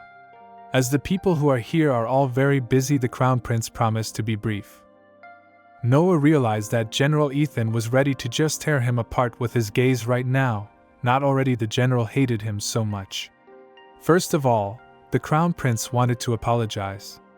Noah immediately interrupted him and said that if it was for a surprise visit, it was nothing. They apologized for that too, but now the crown prince is speaking specifically for the incident at the banquet. That day the princess was incredibly rude to Noah. Somehow she accidentally hit the earl so hard that he needed medical attention. The crown prince said he seriously reprimanded her for that incident, so it shouldn't happen again. Noah said, a rather trivial event for an apology. The crown prince was surprised by that. He was glad the earl wasn't angry about that incident. Of course, at that moment Noah was stunned, but somehow it wasn't the first time. Besides, it was a display of warm feelings, so how could one be angry? Then the crown prince finally got to the point. He wanted to ask Noah for a favor. The count was so curious about what favor the crown prince wanted to ask him that he even showed up in person. But as it turned out, he had just offered to be friends. Noah decided to ask what that request meant. The crown prince said that he just wanted to be closer, but the count was always busy and because of that they couldn't see each other often. Noah couldn't believe that the crown prince had traveled such a long way for this request. The title of crown prince is too heavy. For a squatter, there is no opportunity to even make a friendly visit to a person with whom one wants to establish a relationship, so had to come under the pretext of apologizing for his sister's behavior. Is this kind of offer too ungainly for Noah? The count was struck by such an obvious question. How could he accept such an offer? But because of the general, it would be almost impossible to refuse. He looked as if he was ready to take his life right now because of the refusal. Therefore, Noah said that he would consider it an honor to become a friend of His Highness the Crown Prince. The Crown Prince tried to show that he was happy with the answer, and he promised to do everything he could to get closer. In fact, Noah was now friends with the person the emperor valued most, but there was no great joy on his face. The Crown Prince realized that it was quite a lot of pressure for Noah, but he didn't refuse. He actually turned out to have a very kind heart. The Crown Prince would actually be happy to get along with him. Now the Crown Prince could visit Noah every time he visited the imperial palace. They could spar, drink tea, and talk about life. Noah didn't even know what to say, his mouth fell open. Since the crown prince had already heard the answer he wanted, he was going to leave. There was no need to see him off, as Noah was still waiting to talk to the general. The count really didn't want to be alone with the general, but the crown prince was unstoppable, and he left and said he would look forward to their next meeting. Noah didn't even know what he said to the general. But good thing he started talking first, and greeted the count respectfully. It was obvious that Noah was worried, because he asked the general how he was doing in response to the greeting. Ethan knew that Noah was a very busy man, so he decided not to procrastinate, but to get straight to the point. He said that His Majesty wanted Noah to give him the revolutionary soldier who had been captured. The purpose of this is to find out his identity and figure out their base. Of course, since Noah was the one who had caught the soldier, he had the right to refuse. The count was at least glad that Ethan had gotten straight to the point. He didn't want to have a long conversation with someone who didn't like him either. So he also kindly agreed before the soldier in the hands of the general, and decided to escort him out.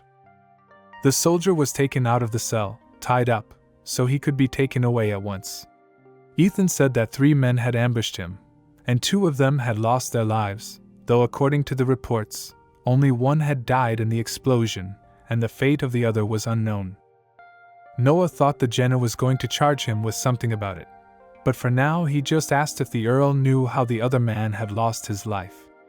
Ethan himself never scorned people for no reason, but when he'd watched Noah during the 8-year war, he'd been able to find out the truth about the Earl and his sudden change of personality.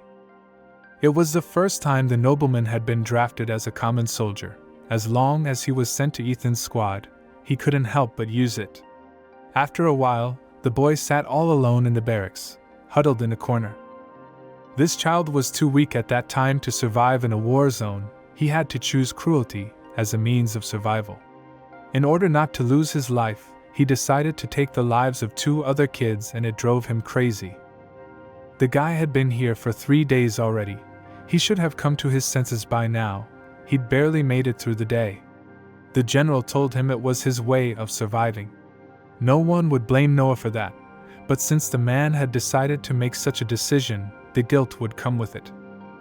Noah was a child who was tormented by guilt after every battle, finally deciding to split his identity. Since he would only do so out of necessity, it would be more accurate to call it nature.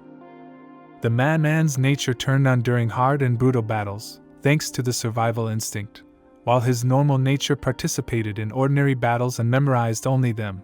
Such were his 2 natures. Then the guy couldn't even stand up to the usual guilt of a human being. Ethan once again questioned how the other man had taken his life. I wonder how much longer Noah will continue to delude himself and turn a blind eye to his own actions. Ethan thinks the guy is disgusting because he gave up his humanity.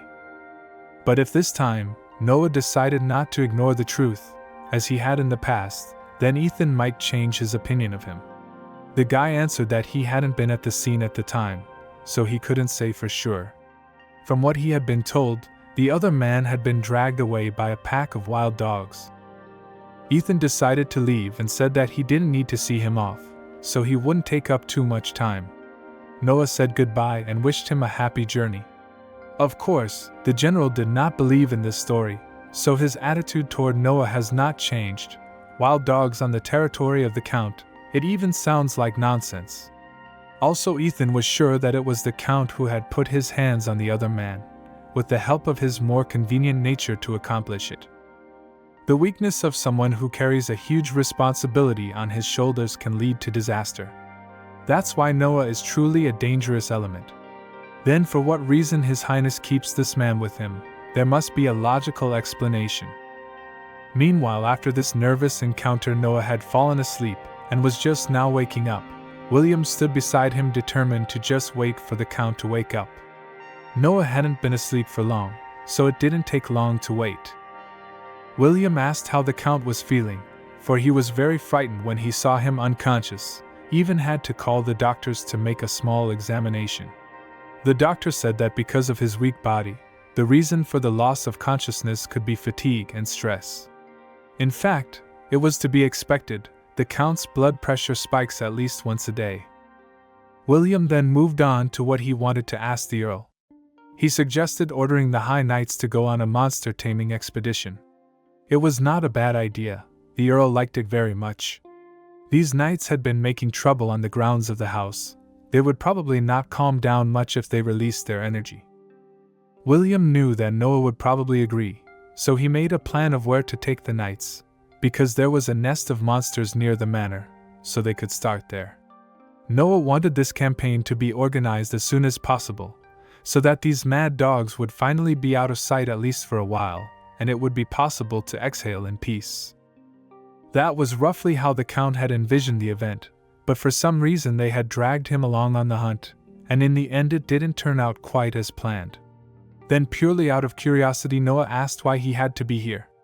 He was answered that he wasn't allowed to miss out on such a fun backcountry experience.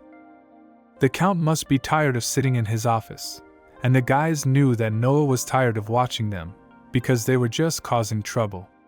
After these words, Noah was sure that his army consisted of real lunatics. He could have refused to go, but someone asked him to go. The Ludi threw themselves at the Earl's feet and begged him to go with them on the expedition. They called him part of the higher knights, as the Count could send his knights on the train himself. Generally for the boys this expedition was considered just fun, but for Noah it was not clear how it could be fun to go to destroy monsters near the borders of the Empire. What honor of this proposal was perceived as fun? William, in turn, decided to stay and continue to work on the documents, and he also called this expedition a short vacation. The guys were very upset that not everyone would be able to go with them because of their work. To the Earl he told him that he needed to treat the knights the same way he treated him, and also William's goal was to find the bastard hiding in the house. Surely while the Earl was away he would try to make his dirty move and then he would be caught. William at that point makes it sound like Noah can't refuse.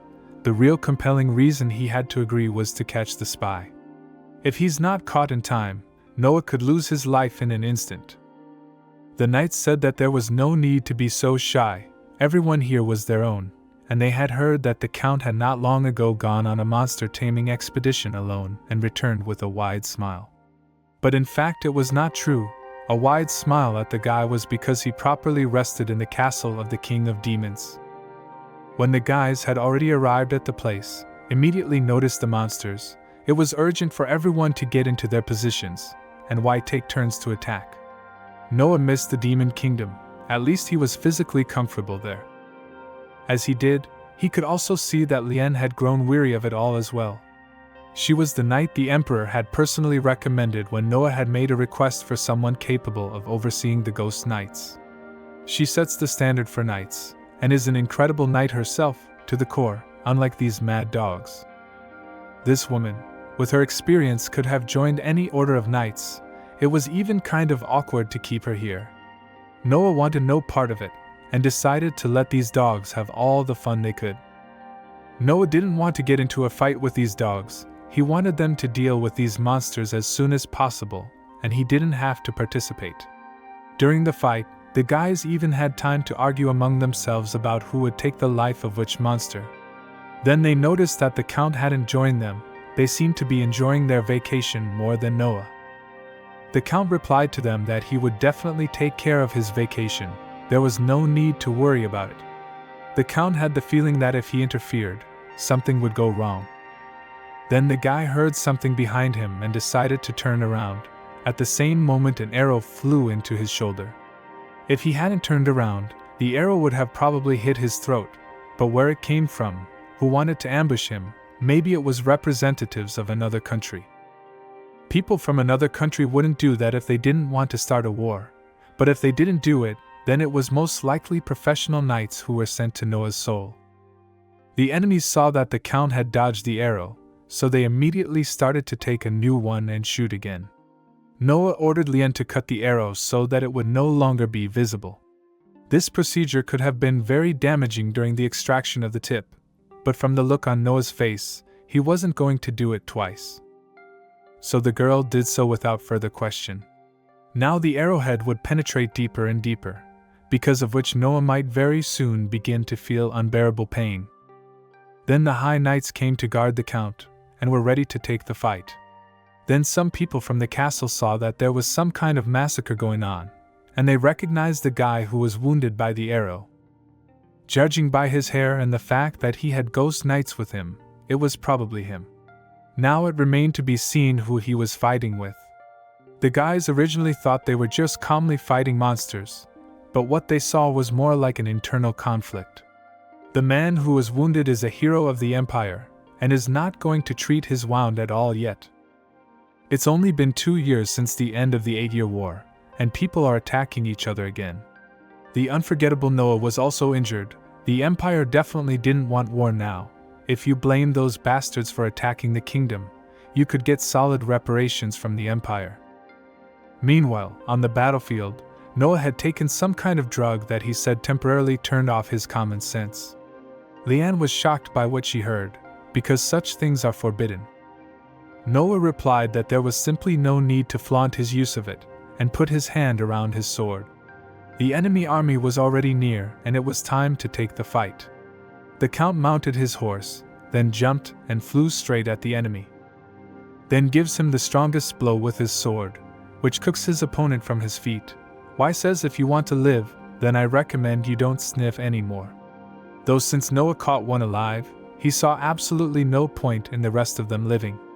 Then the Count was attacked by another one from the back, but he was not ready to give his life to the second one. So his entire army that had come on the mission joined the fight, and began to crush the enemy. Noah then ordered Liam to keep an eye on the prisoner he had neutralized, and to give him first aid if he needed it. Noah then noticed how his allies were being too gentle with the enemy. He didn't deserve it. So the Count went and showed visually how to deal with enemies who wanted to take their lives. He also said that his mad dogs on the battlefield became simple knights, in no case should not show magnanimity. It was urgent to take a pill, because the guys were not able to GA elementary things. The Count kept repeating time after time, "You can't grant your enemies forgiveness. They might not understand it. Let the madness consume you completely. It's all about surviving." Almost immediately the enemies realized that they had chosen too strong an opponent, for they had suffered a huge loss, but it was initially too sweet an offer for them to refuse. One day in a neighboring kingdom, there was a proposal to attack the Earl's group, even there was to be a reward for injuring him, but the main goal was to take his life. This man must be the one who despises Noah more than anyone else in the world, but does the odd act every now and then, what he really needed. It was a ferocious battle with swearing and shouting, an incredibly brutal battle. No one spared anyone. The battle would go on until the last night. Those who stood behind could see the man who was at the epicenter. They were terrified of how Noah's eyes shone as he tore someone to pieces. How can such a person be a hero of the Empire? This is a dangerous person for society, in general. Originally these guys should not have interfered. They did not know what kind of strong opponent they were going against. How anyone could even stay sane after encountering such psychopaths. Now it was no surprise at all that they were called Ghost Knights, and not High Knights. They were clearly closer to demons rather than humans. It wasn't clear if the money had blinded them, or if they were just dumb as corks, or maybe both. They were as ruthless as they could be in combat. After the battle was over, Noah went to the captive and told him that he didn't like torture either, so he'd better tell him right away who was behind it all. Then complaints began to come in from the neighboring kingdom that the Count was busy suppressing monsters near the borders. The kingdom believed that the battle they were involved in as a result of the ambush near the castle walls was an attempted armed invasion. It was also reported that the Earl was shot in the shoulder with an arrow, so he will have trouble using his arm for about a month. And amidst all this, the kingdom is requesting some compensation. These people are too naive. They thought the crown prince wouldn't want to get involved in a war because the count was injured. They have no brains or brawn. The king must have been too quiet during this time for them to do this.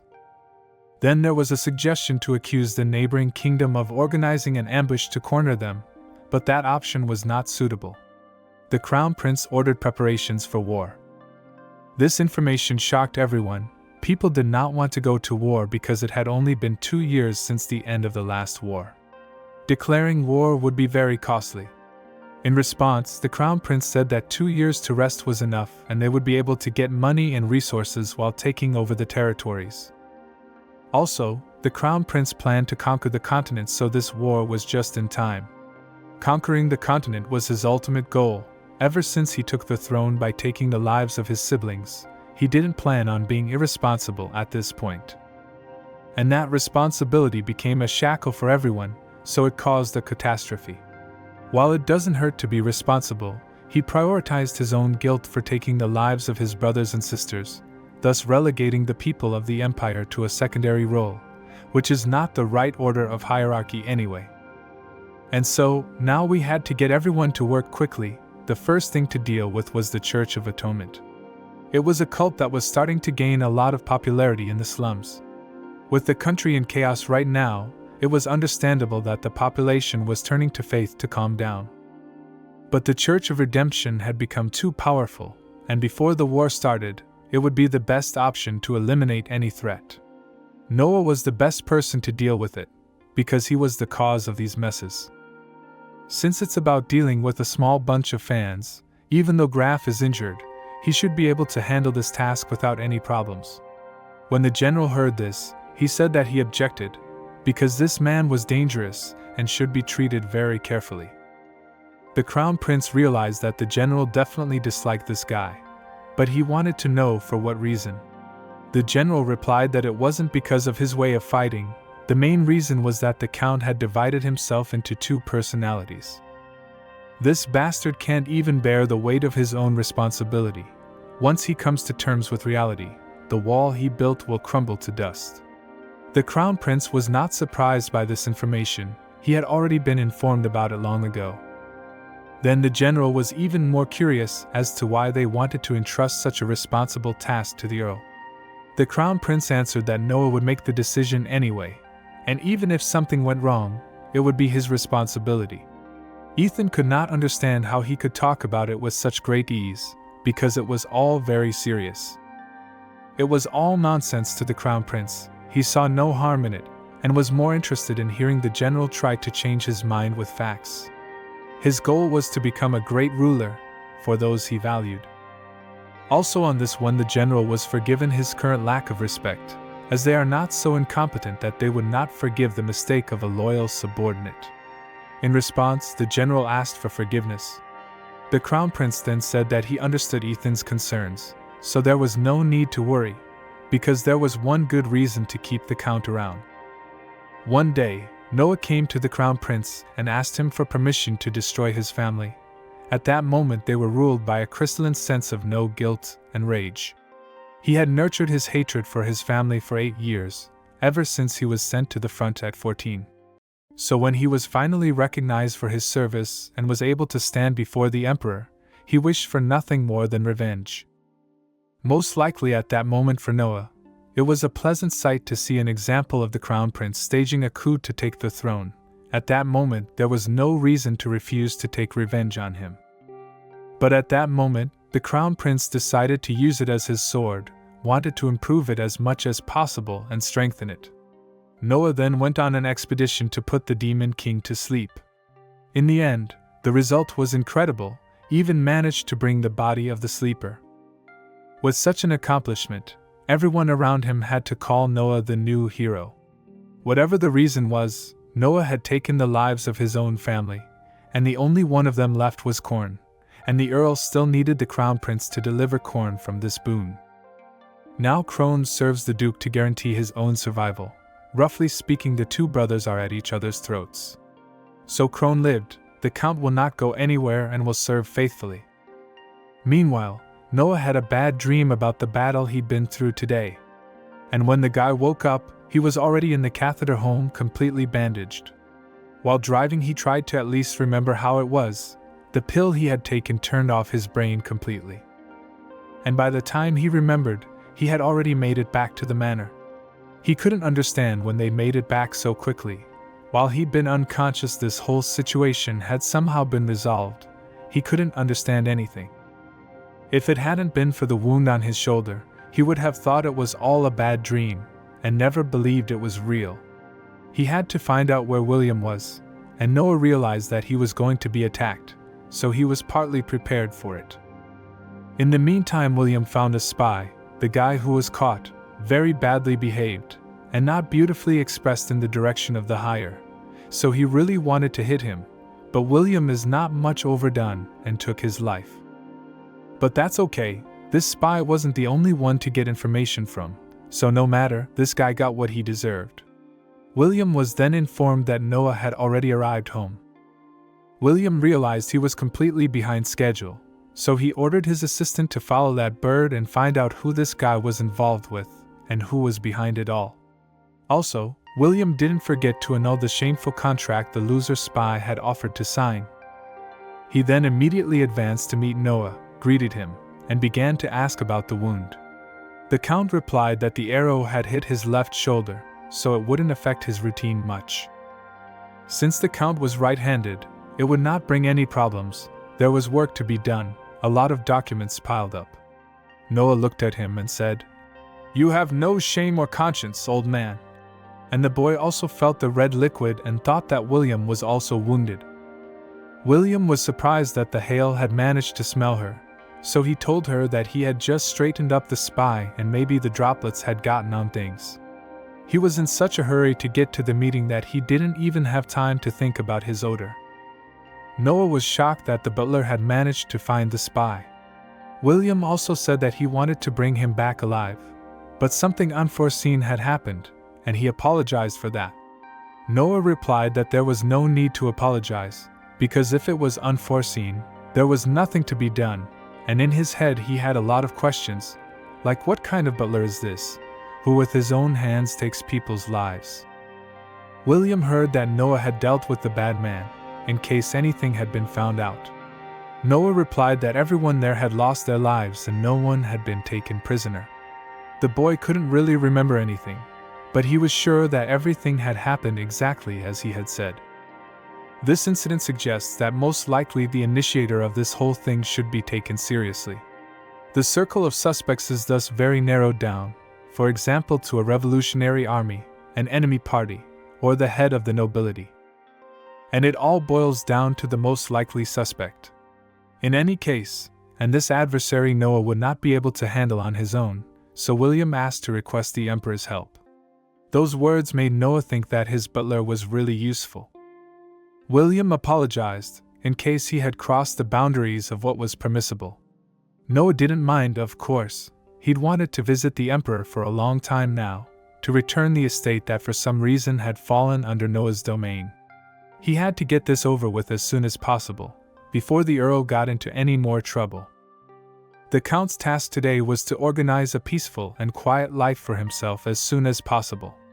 When Noah arrived at the Emperor's house, he was told that he had an important meeting with the Duke, so he had to wait a little longer. He was sure he would be able to see him right away.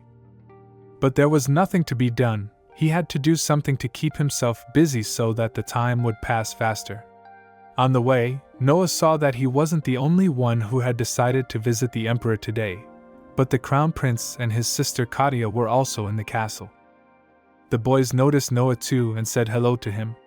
The Count greeted them formally, as he should, and the Crown Prince came up to him and said that there was no need to be formal, because they were friends.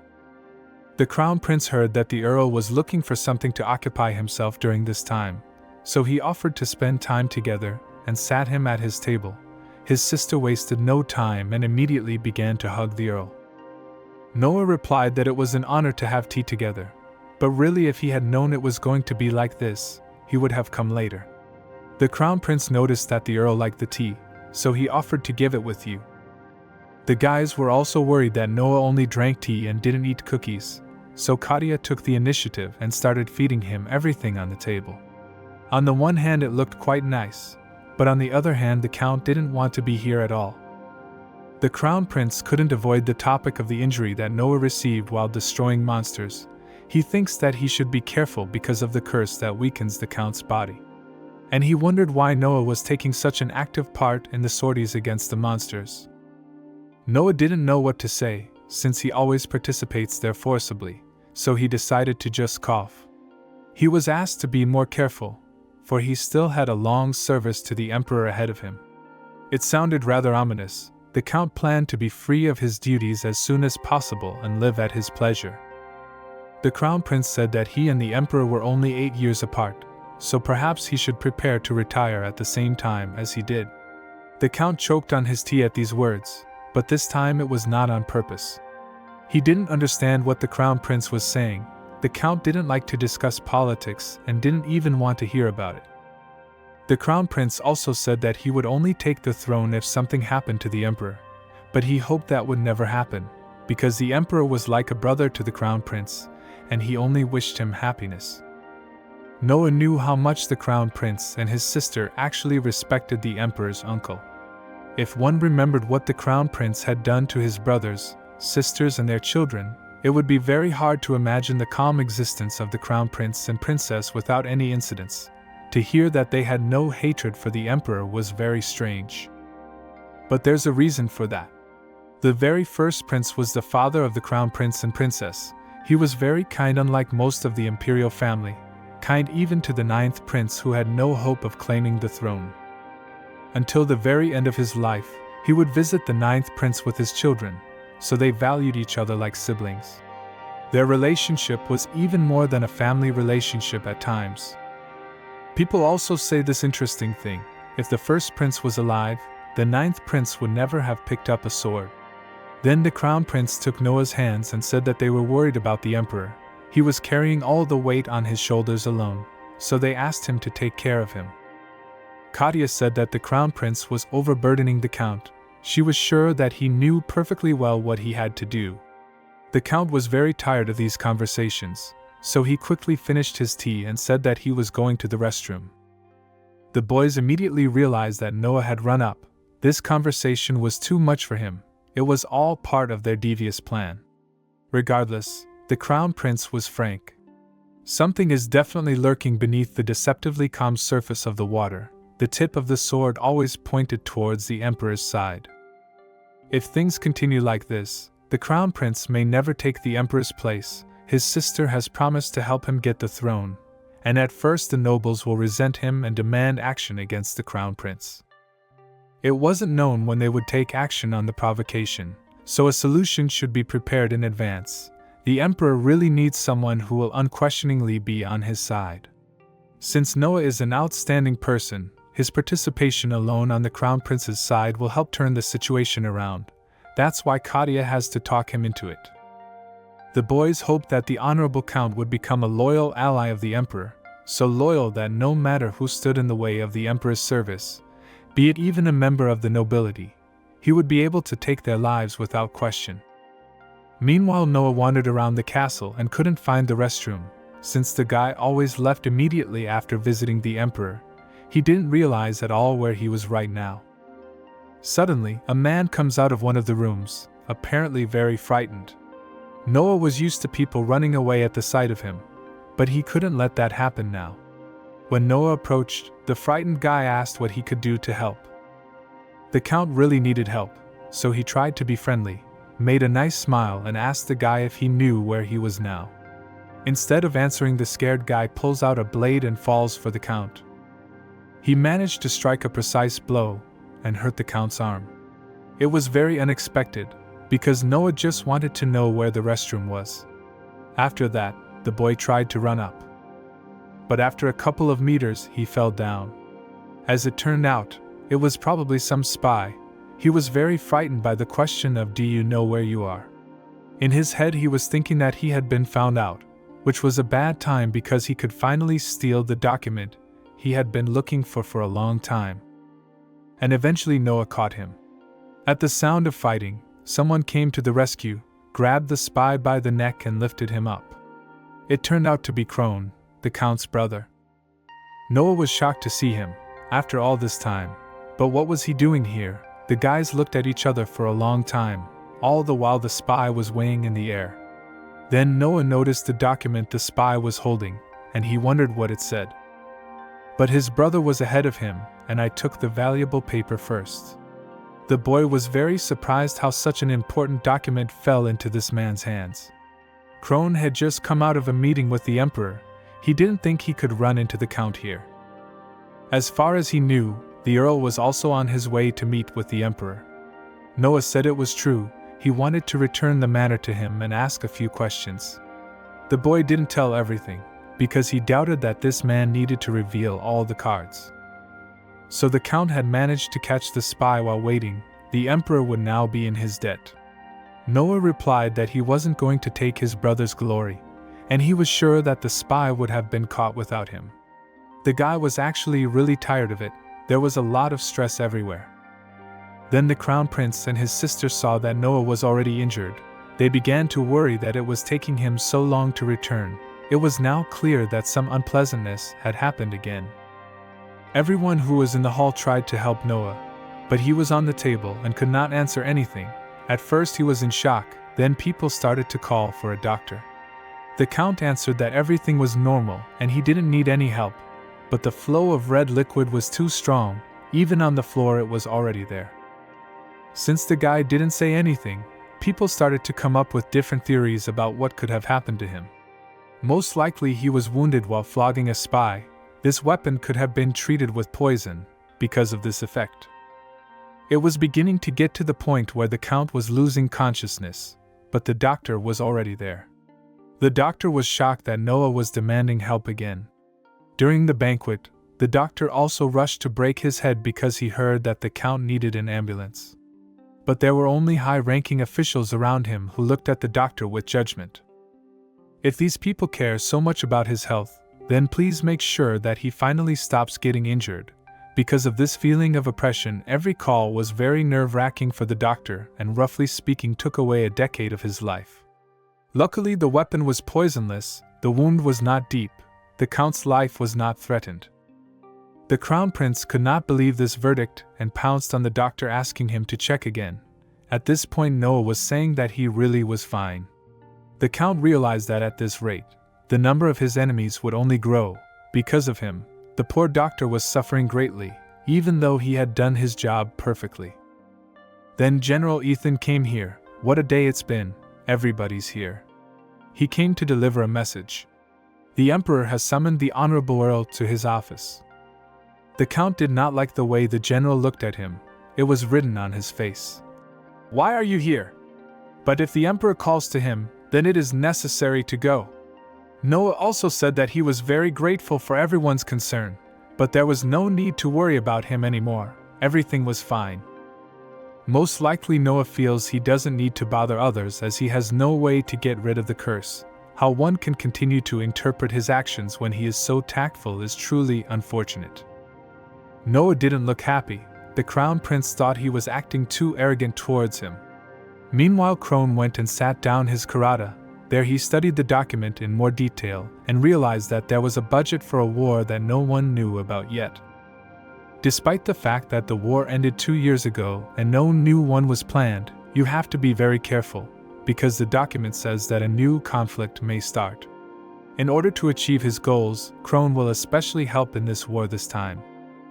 The Emperor said that Noah didn't look well. He heard that the guy caught a spy and got wounded. The Count replied that it didn't happen and he was fine. The Emperor noticed that Noah was sweating, so he was nervous. The Emperor replied that it should be as Noah said, but there was no need to try to hide his inner state, for the outside world could see everything.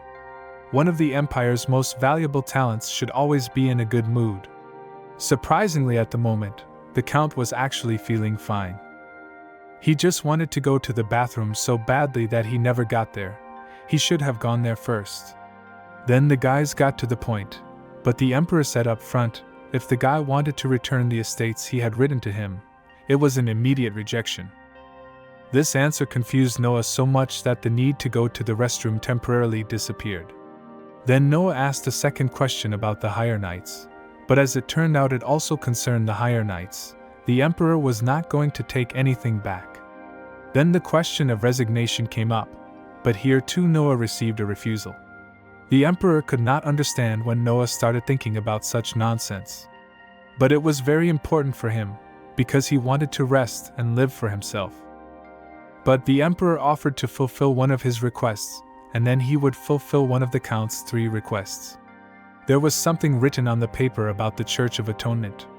It was a cult that had become rampant in the slums, and the emperor wanted Noah to get rid of it. The count was tired of hearing orders to get rid of someone or something, so perhaps he should refuse, even if he could fulfill his wish. The emperor also gave the same task to Crone and said that if he could do it, his wish would be granted. After that, Noah seemed to get motivated and agreed to do the task. And then he realized that he had just said it out of emotion and didn't really mean it. In the end, the guy just fell for the provocation, but who knows what Crone wants, the count must stop him at all costs. In fact, the request to eliminate this church did not come directly from the emperor, from the crown prince. There are certain guesses why it is necessary, but in no case cannot let this plan come to fruition. In that case, the emperor will grant the wish of the first one who fulfills the wish.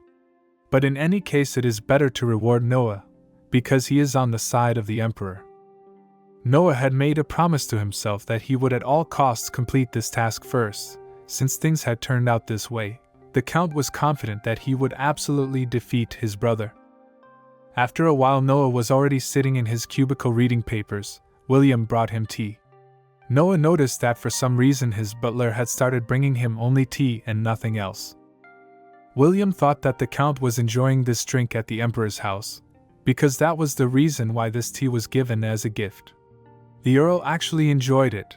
The flavor was very pleasant, but after each cup he had a strong urge to go to the bathroom. So Noah was to drink the elixir. William insisted and said it was for Noah's good. It must be good for the body, since the doctor gave it to him. If Noah is worried that there is some poison in it, it's not worth it. The drink has already been tested. The count replied that it wasn't just the poison, he just didn't like bitter things, but William had already prepared some sweets to snack on.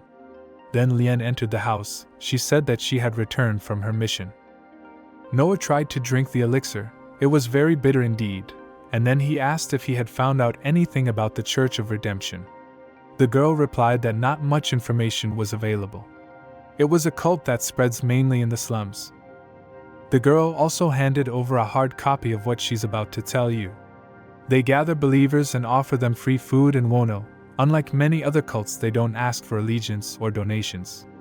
But they do ask you to spread the faith of redemption. Actually, redemption is a very vague concept. The free food distribution should cost a good amount of money. At the moment they are sponsored by a few nobles, but considering the scope of their activities, such sponsorship would be too much for the average nobleman. If they don't want money and they don't want the birth of a religious leader, then what do they really want? What is their purpose? Anyway, Noah is starting to get close to the denouement, and since he's had the tea and elixir, he needs to go to the restroom first and then think about everything else. Lien was very glad that the count was going to do his own investigation. It meant that Noah would show how things were done by example and not just hand out orders. Being involved in a case with the count was an honor. Since it was all very dangerous, Lien gladly said that she would accompany Noah, but he didn't understand where he was going, because he was only going to the bathroom. But it was obvious that they would go together to the church. After a while, the guys were on their way to the main headquarters. It was better to start hiding his identity now, so the girl handed the count some clothes. Everything happened so quickly, he didn't even have time to prepare, and he was already on a mission. Then the guy said he had to go to the bathroom, so as not to make the same old mistakes. Lien noticed that something was wrong with the count, so she ran after him at the last moment. But when she got there, the count was already gone. The girl remembered his pale face and cold sweat, biting his lips. Maybe this is the curse of demons. Then the guy happily walked out just from another corner. He was very worried that the girl would follow him. But on his way out he didn't see Liana anymore. Instead it was his brother Crone standing there. Noah was shocked when he saw him. It was too soon. It was just a reconnaissance. There was definitely something wrong with Noah's health. His body was starting to cough up red liquid just from the mere fright. The count had no right to show his weakness in front of this bastard, so he accepted the fight. His brother was surprised that Noah wasn't sitting at home with a wounded hand. If he was talking about the wound from the spy, it couldn't even be called a wound, just a scratch. But as it turned out, he wasn't talking about his right arm, but his left shoulder, an injury he had received while hunting monsters, but how did Crone know about it? Crone suggested that if Noah was wounded but moving normally, then those guys hadn't done their job properly. After those words, the Count realized that his brother had sent those men to get rid of him. It was necessary to destroy his brother here and now. Right before the battle started, Lien came in. She was looking for Noah and was very worried about him. Then she saw that he had red liquid coming out of his mouth and was very scared. Crone in turn showed his very cold stare. The girl almost lost her mind. Then she drew her sword and stood behind Noah's defense. The red liquid that was coming out of the guy definitely said that it was the effect of the curse. The girl began to consider herself unworthy of her rank as a knight. How could she let him get away? The girl seemed very familiar to Crone. He remembered that she was the commander of the knights. Noah apologized to the girl and said that he had to deal with his brother first, and only then could he go on. He asked her to step back and not interfere at all. It would have been fine if Lien had handled Crone herself, but this guy is considered a hero of the Empire. The advantage was definitely not on her side. Instead of starting the battle, Crone started asking some questions, but Noah didn't want to answer them at all. His brother said that Noah would get really involved with the church, and he would be in big trouble. Of course, it was nice of his brother to worry about Noah when they had already hired a man to hunt the Earl's soul. In reply, he said that Noah should have spent the rest of his life in peace, and not be flattered by all sorts of things. I wonder how long the Count would have to endure. He had been born with a weak body, and had even received a curse from the Demon King. Crone did not know what he was doing, but for some reason he was sure that the Count had not long to live. In principle, given this fact, he was willing to wait until the Count himself was gone. The Count, for some reason, began to cover himself in mud. He wanted to offer it to Liana as well, but she was a noblewoman. For her it was not allowed at all. The girl realized that she needed to support the Count and do the same. Once upon a time there was an enchanted brightly colored magic tower in a very faraway place. The main character also possessed a very secret C-rank magic ability. This guy had the ability to connect with the Society of the Dead. One day this guy went on his magical assignment around a very scary terrain. All was dark, sometimes shining brightly and strongly. The guy decided to use his magical defense. This character was called Jacob. On another mission he was upset that he had to destroy everyone again. He recalled the moments of his battles as he lay exhausted after a hard fight, and dreamed of having all his strength restored to him by a higher rank. One day Jacob went to a restaurant with a beautiful lady. The girls started to say something incomprehensible that night, which the guy didn't like very much. The guy got up abruptly from the table and started to resent me. He said, "Let's go home." The girl abruptly stopped the guy by the arm and said that they needed to have a serious talk. He needed to listen to her. The guy did not expect such a serious reaction from the girl. He decided to ask me directly, asked me sharply what was wrong. Was it something important? His companion said with serious words, "You may not believe me, of course, but soon there will be a tower of trials on earth. This magical tower, this is not an easy tower, this is a tower of spirits." The guy was very angry with this information. He thought that the girl did not believe in him. The girl did not expect such a turn of events from the guy, because he behaved quite inadequately. This girl's name was Vera. She named 3 important rules to overcome the Tower of Trials. The guy didn't expect to hear 3 such hard and important rules at all. Vera noticed that the guy was worried, so she again repeated the 3 most important rules for him to overcome the Tower of Magic. The girl also told the guy that it will be very difficult. This tower contains very difficult tests. Vera said a very important cardinal rule, that when he awakens his ability, he must, and even must have a weapon with him. Jacob was alarmed by this rule, as he realized that everyone around him would be magically capable, and the task might be beyond him, which made him very angry. Faith asks Jacob to name all 3 of the rules she just told him. The boy does it with ease. Around the girl and the guy appeared a huge magical force, which developed into a projection screen and the further path of the warrior. Jacob was angry because he thought the girl was joking. but he actually saw it with his own eyes. She was angry that Jacob wasn't listening to her, so she told him and reminded him of the 3 cardinal rules, and then said she wouldn't tell him anything else. 3 major things that could save this protagonist's life. Jacob's been thinking about this situation as much as possible. At one point, the girl just disappeared in the world of magic, and the guy was left all alone, not knowing how to live and generally move on. Jacob continued to sit and contemplate his existence, and then he was suddenly in the world of magic, and he finally realized that this was the task with the towers of powerful mages. Looking around in the world of magic, Guy found that he was surrounded by weapons. He remembered the words of the girl and began to choose an object of defense. The guy was very attracted to the huge magic spear, and he looked at it very happily. When he took this spear in his hand, he felt an incredible surge of energy and magic power. Then on the wall, Jacob saw a huge sword. It caught his attention. Then the guy took the sword in his hands and realized that this would be his final choice of weapon. The boy realized that with such a strong, huge magic sword he could defeat any enemy. Any enemy he could defeat. Little by little he began to realize that he had a huge challenge ahead of him, which he had to pass. After a while, the guy started teleporting between dimensions and he couldn't realize in which dimension he was now and whether he was alive at this time.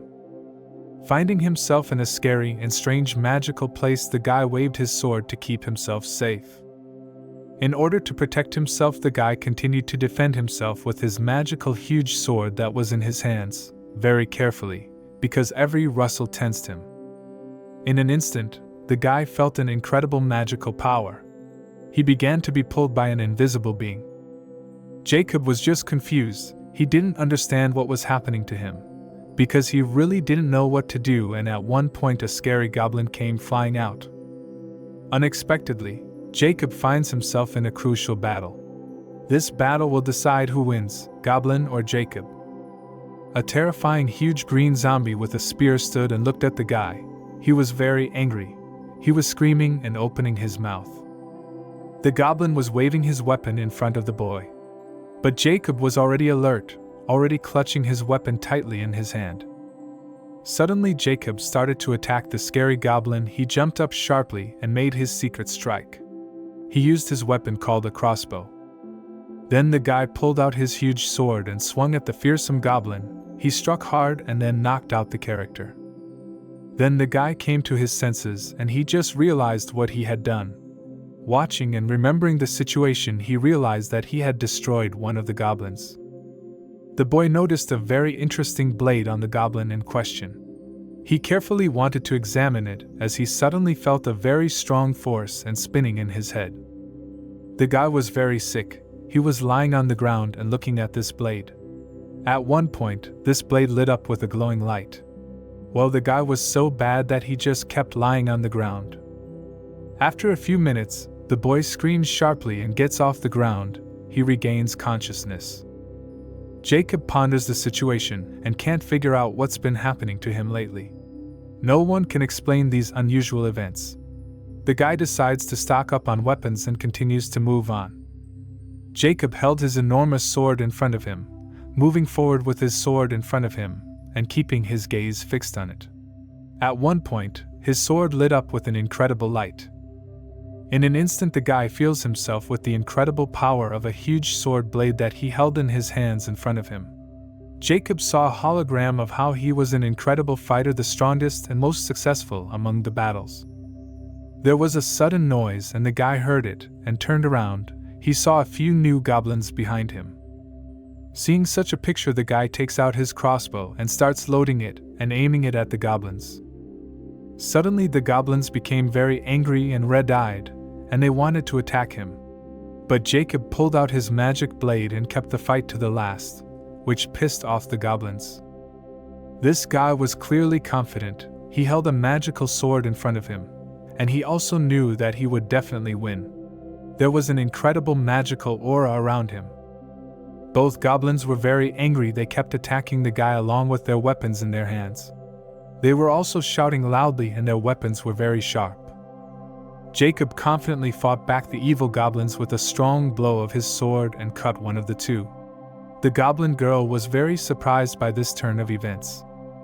She got very angry and started attacking the guy violently. She jumped on top of him screaming and trying to bite or destroy him with her weapon. Jacob had expected such a turn of events, so he was ready for it, and he attacked the goblin with a sharp sword thrust and destroyed it completely. Then after a moment he realized what had happened to him again. After a moment, the guy saw a green aura around him and the ball. It was some incredible superpower, and then a tunnel appeared in front of the guy. What he saw made him laugh as a small crying goblin came out of the cave. This little goblin was very angry and upset at the same time, and when the guy pulled out his huge sword he got scared and cowered in a corner near the wall. Jacob was very surprised at the situation. He continued to watch the little goblin's behavior carefully. At first glance this little creature seemed very cute and scared, but in fact it was clearly up to something. At one point it was screaming at the guy not to destroy it because he was really scared. The creature screamed like a small child and was very frightened. The creature continued to look scared, but the guy realized that it was very afraid of his sword, so he continued to taunt it. The little goblin begged for the guy to trust him. He kept looking at the boy with his big, sweet eyes. Meanwhile, the girl who was Jacob's companion was also in a very difficult situation.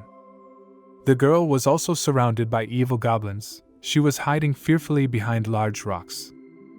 When Faith had accumulated enough mana, she used her fire superpower against the evil goblins. The little goblin had a caustic look in his eyes. He kept yelling and acting really bad.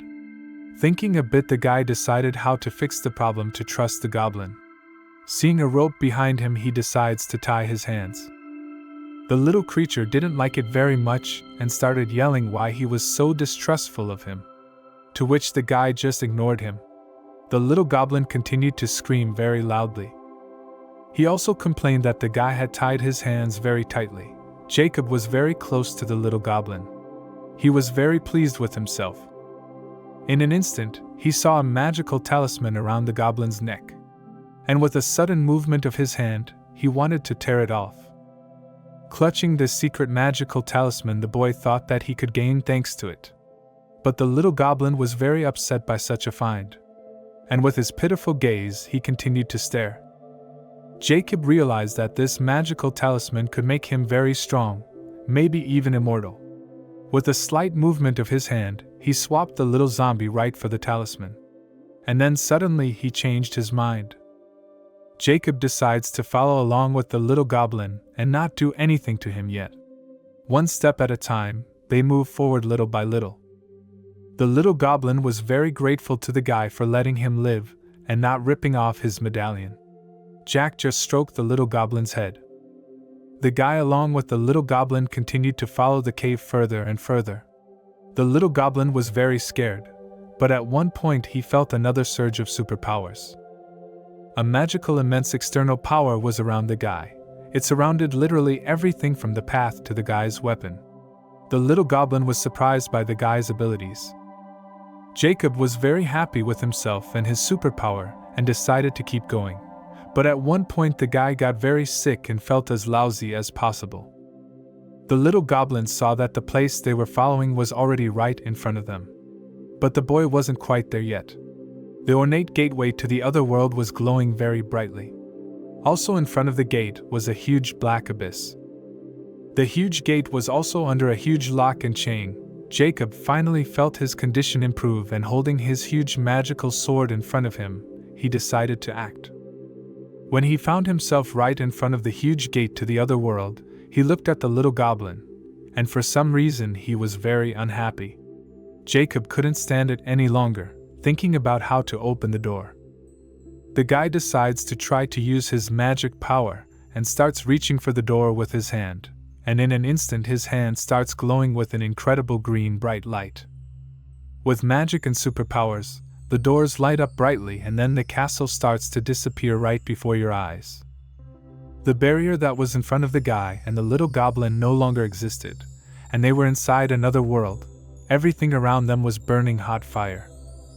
There were a lot of scary goblins in this place, and in addition to them there were huge Iron Hell Knights. And they were obviously not happy about the new guests in their world. The little goblin started shouting loudly, thus attracting attention.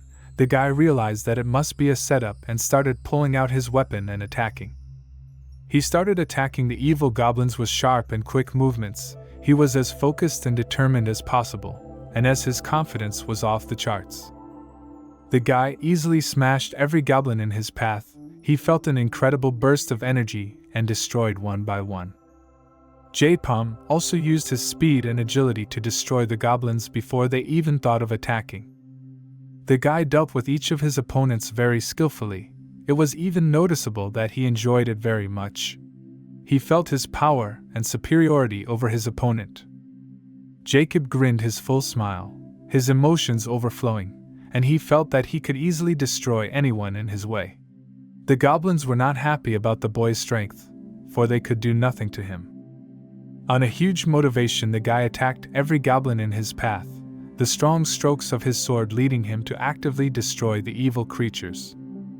Of course, these creatures were in their own world, so their numbers were very large. The little goblin watched from the side as the guy destroyed each. The Iron Knights of Hell were also watching this confrontation. One of the goblins wanted to attack the guy unexpectedly and sneaked up on him from behind to destroy him for good. But Jacob sensed with his superpowers that he was in danger. He turned around and continued to deliver powerful professional blows to the warrior of light. This guy was clearly ready to destroy everyone forever. After fighting with a bunch of goblins, he stopped to rest a bit, as his energy was strong, but unfortunately not eternal. The guy looked up and found that the evil huge Iron Knight was already very close, and he was clearly determined to destroy him forever. Taking up his magic sword, Jacob gathered his strength and decided to confront the Iron Knight. Pointing his sword in front of him, he began to approach his opponent. The huge Iron Evil Knight was not simple, but was also endowed with magic, only evil magic, the magic of hell. His eyes shone with a bright blue light. Jacob took his fighting stance and was ready to attack. In an instant, the most powerful and massive battle of hell begins. Power and magic reigned around this battle. The guy was very angry. He tried to focus on his opponent as much as possible, and then attack sharply and harshly. At the right moment, Jacob attacks the Iron Knight with a sharp dash and strikes with his sword. Unfortunately, the Iron Knight manages to put his shield under his sword and the irreparable happens. The strongest huge magical sword of the guy breaks right against the shield of the enemy. The little goblin was just shocked by this turn of events and shouted very strongly that no, not this. The huge evil knight was beginning to realize that the guy's weapon was broken. His eyes were shining brightly. Jacob was very surprised that his sword was broken.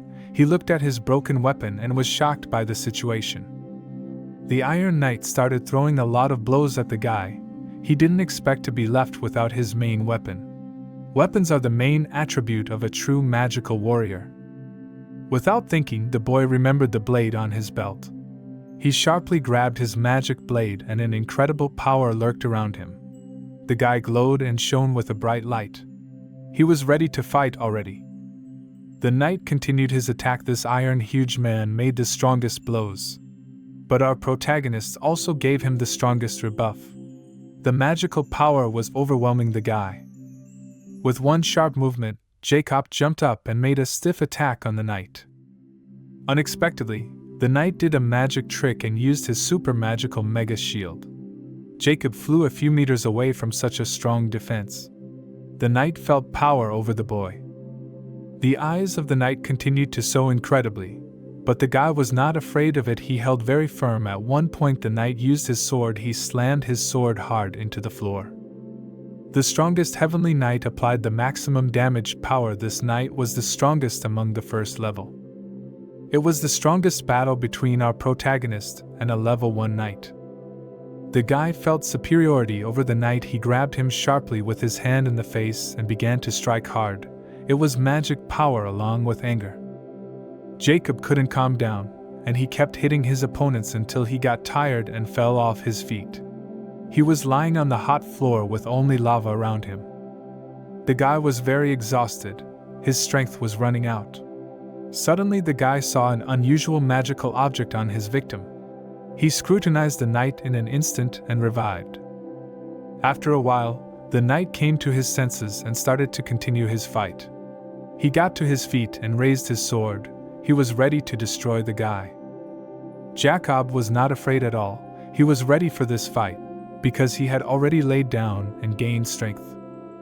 The knight also fully recovered and became huge right in front of the guy. It was another hard fight, at least the knight thought so. The guy landed incredible strong blows instantly fast, and then just celebrated his victory.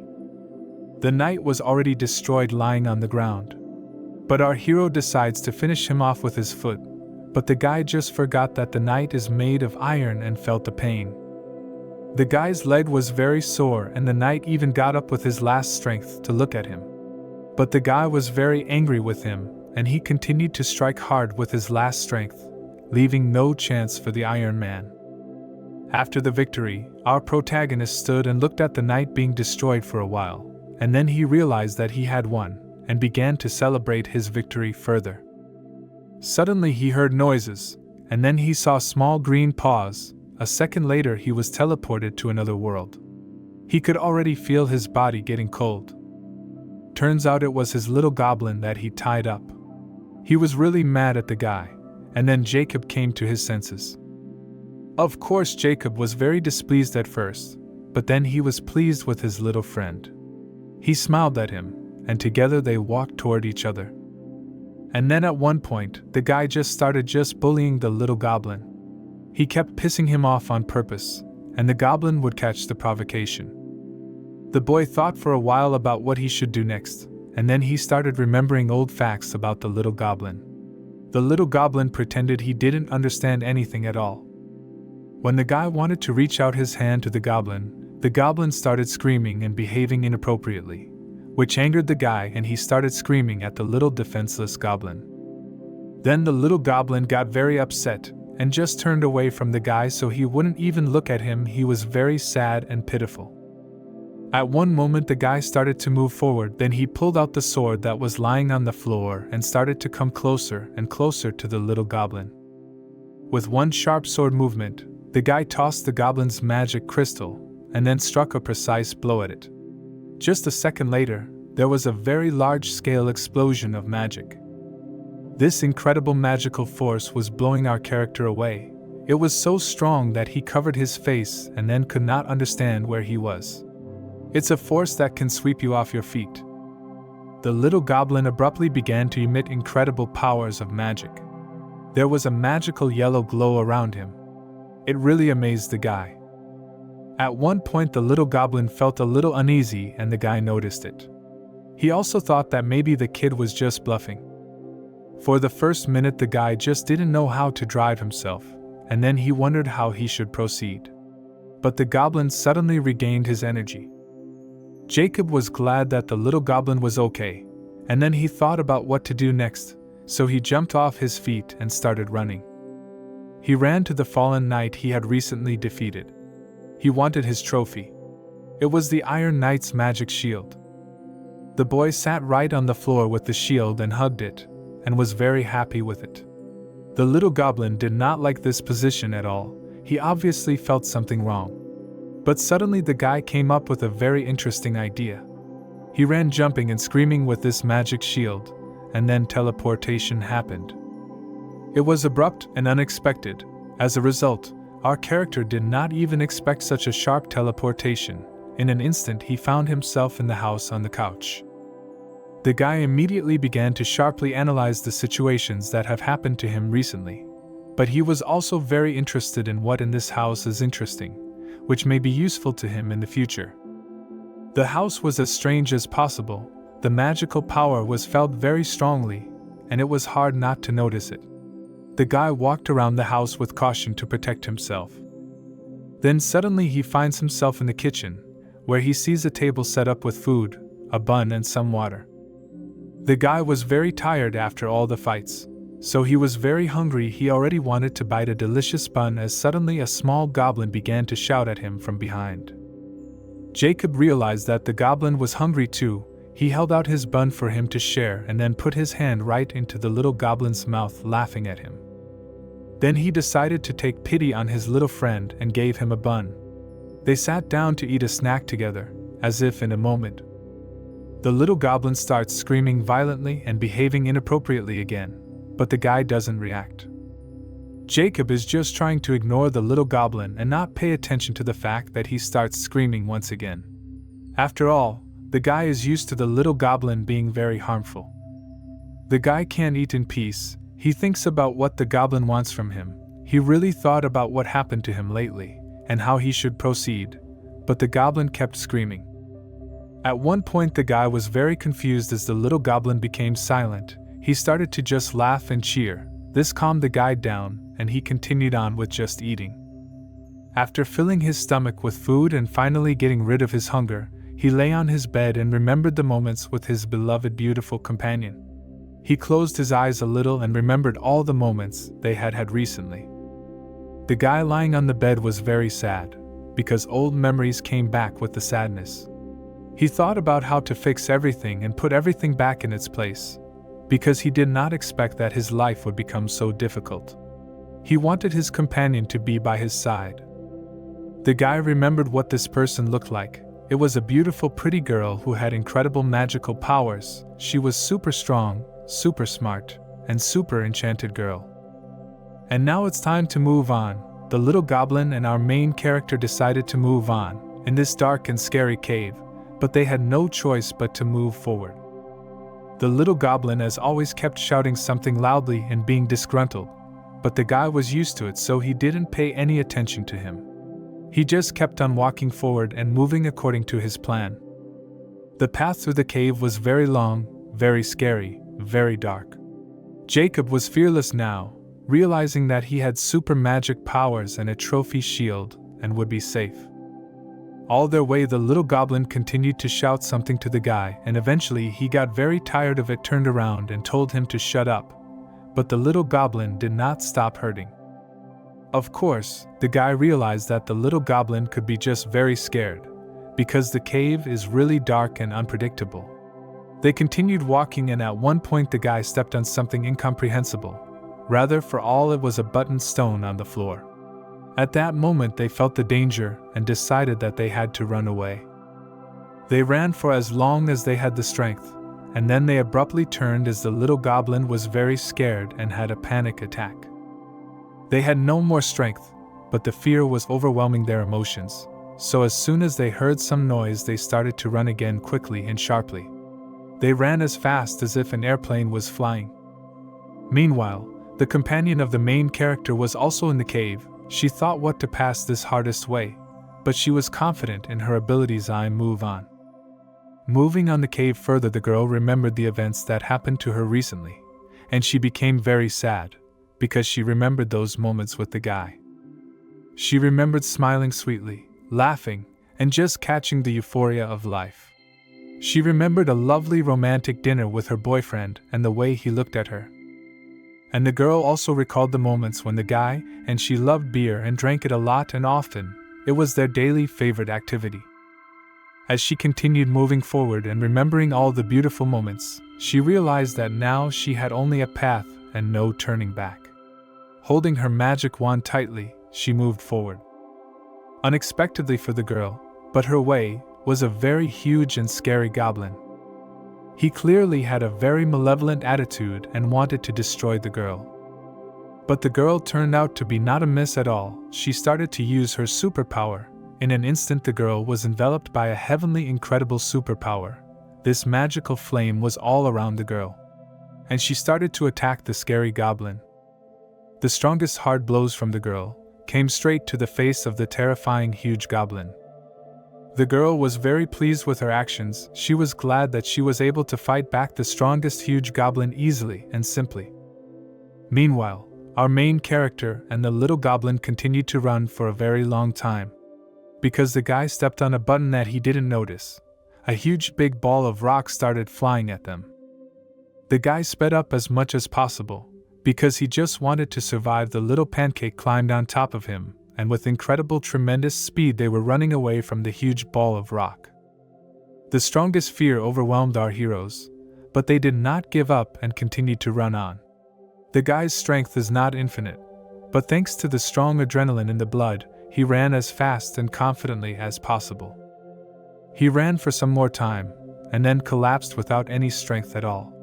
His legs just refused to go any further. Jacob was incredibly tired. He wasn't wearing his face, his powers were at a minimal level. At that moment, the little goblin used his incredible superpower and dramatically revitalized the guy. He gave him a new breath and strength. The boy didn't expect such an outcome of events, and in general he was in great shock. Then he was happy, thanked the little goblin, and stroked his head. The boy felt a new burst of energy and strength and was ready to move on. With new strength and new energy they kept moving forward. They went step by step to achieve their goal and finally arrive at what they so desire. Continuing to move on, and after a while they saw the end of the tunnel. The guy first got very excited, and then he realized that the front tunnel is completely closed by a huge rock. They walked up to this huge rock and the boy looked at it sadly. But in a moment, a little goblin crouched down by the rock and used his incredible superpower to move it out of the way, opening the way to an incredible world. Jacob was shocked. He couldn't believe his eyes. The boy was so glad that he lifted little Gubkin in his arms and spent the night hugging him hard and glad that they could do it. They were overwhelmed with emotion. Taking a step into this incredible world in front of him, the guy saw an enchanted huge blade sticking out right in the middle of the room. It was glowing with a strong magical power. Without thinking long, he ran over to pick it up. But at one moment, as soon as the guy touched the magic blade, a very scary, huge, monstrous goblin appeared in front of him. It was the boss of the goblins, and he was endowed with the incredible superpower of a magical demon. Jacob was so frightened that he smiled hysterically. The huge monster was determined to destroy him. It was very strong, but Jacob managed to dodge the first blow. The monster would have hit him just a little more. Jacob had only a shield and a sword in his hands, but he didn't have time to pick up the magic item, and it was hard to pick it up because it was right next to the monster. He had to trick it somehow to get the magic weapon. The guy hid his shield behind his back and picked up his sword. He was ready to take the fight. The monster wasn't stupid at all, so he picked up this magical mace and then made another attack. Jacob had to grab his shield, because that was the only way to open the attack. When the guy took the blow, he was thrown a few dozen meters away and fell to the floor. But despite such a powerful blow, his shield withstood it, and the guy remained unharmed and was able to get up on his own quite quickly. The only thing that hurt was his arm because it had taken the brunt of the blow. The guy couldn't defend forever. It was urgent to attack back and come up with such a tactic. The monster continued to attack while the guy was thinking about the right thing to do. Well, this time he tried to take the guy not only by force but also by using secret magic techniques, which were open thanks to the mace. The monster managed to freeze the guy. He couldn't move at all. The monster had to hit the vulnerable target with precision, and that's what the monster did. Jacob managed to put up his shield, which took the brunt of the blow and saved him again. But because he was frozen, his strength was much less, and he flew off again for a long distance, and this time it was more painful. The guy fell on his back, and it was hard for him to get up. Since Jacob's shield is unusual, he could use instant second-level healing to restore it. This guy took advantage of it. Now he was back and ready to take the fight. Suddenly, a little goblin assistant named William came running onto the battlefield. He was very worried about the guy and asked him to be very careful or to finish the fight. Jacob didn't like these tears and decided to send the goblin away. In fact, the guy was distracted from the fight for nothing, because his opponent was very serious and was just waiting for him to strike again. He attacked just at that moment. Jacob managed to dodge it without even using his shield. The guy's morale was very high. He began to shout about how much he hated the monster, and promised to tear him to pieces. Even by the expression on the guy's face you could tell that he was telling the truth.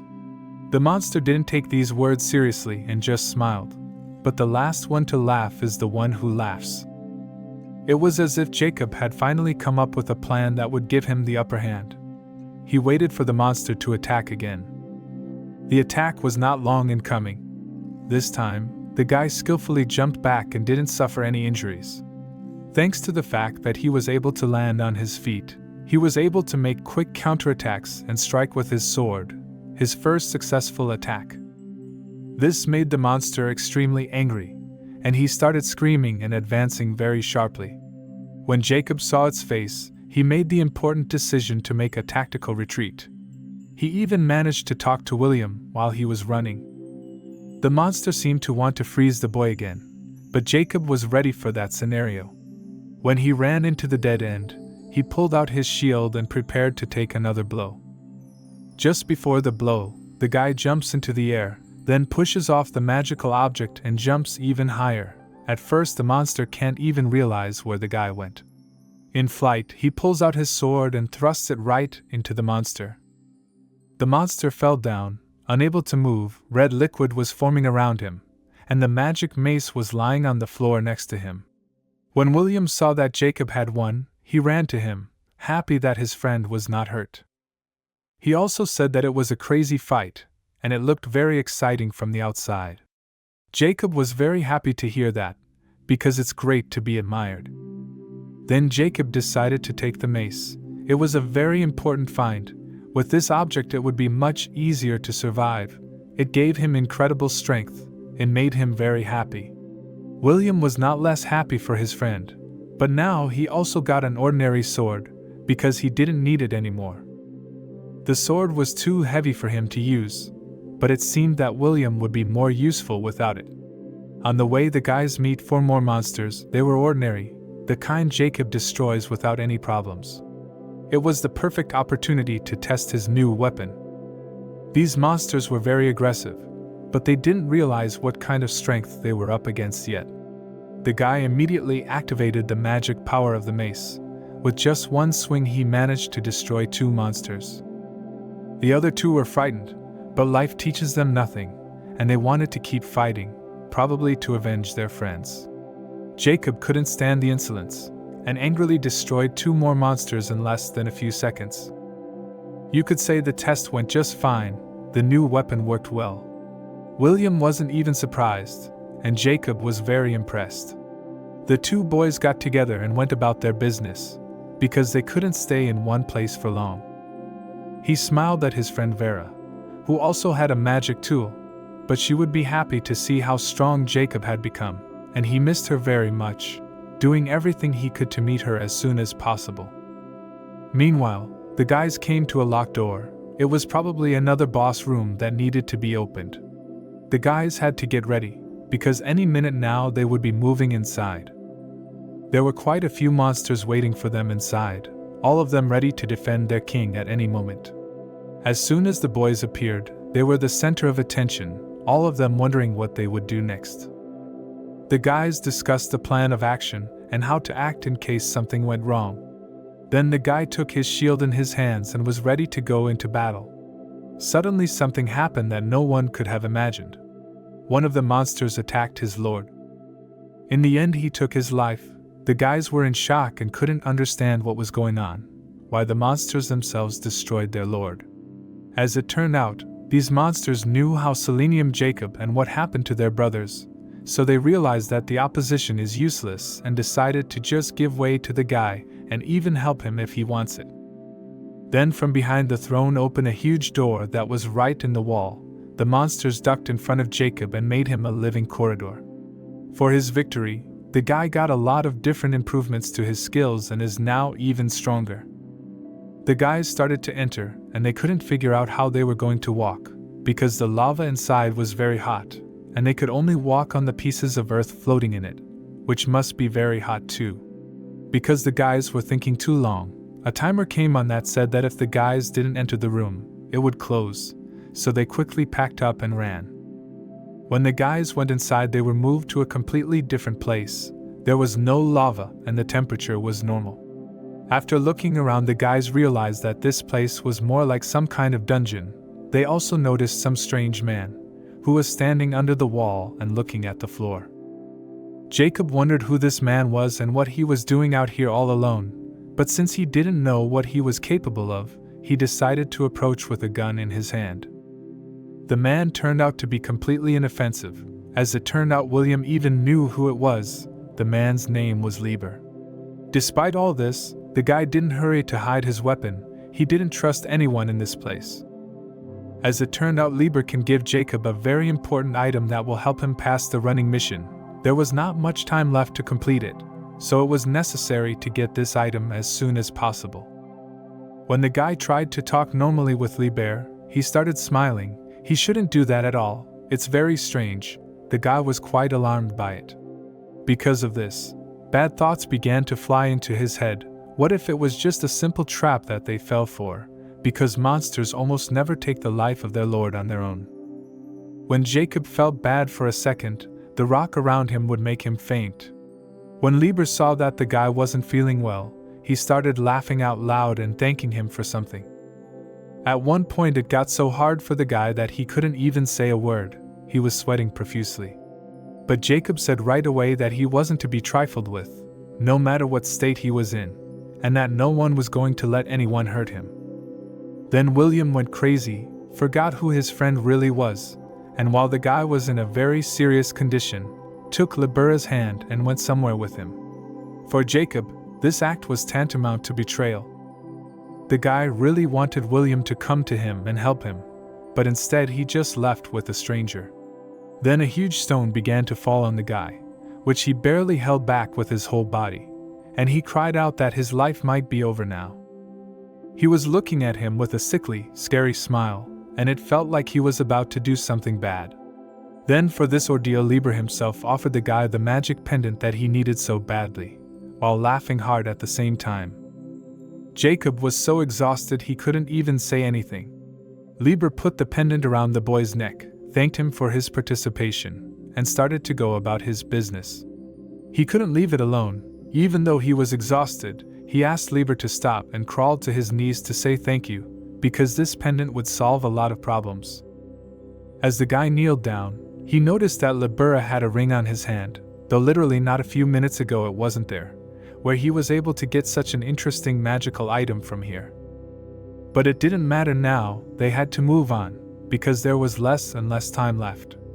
Lieber sat down in his original place, and the boys crawled on all fours to go about their business.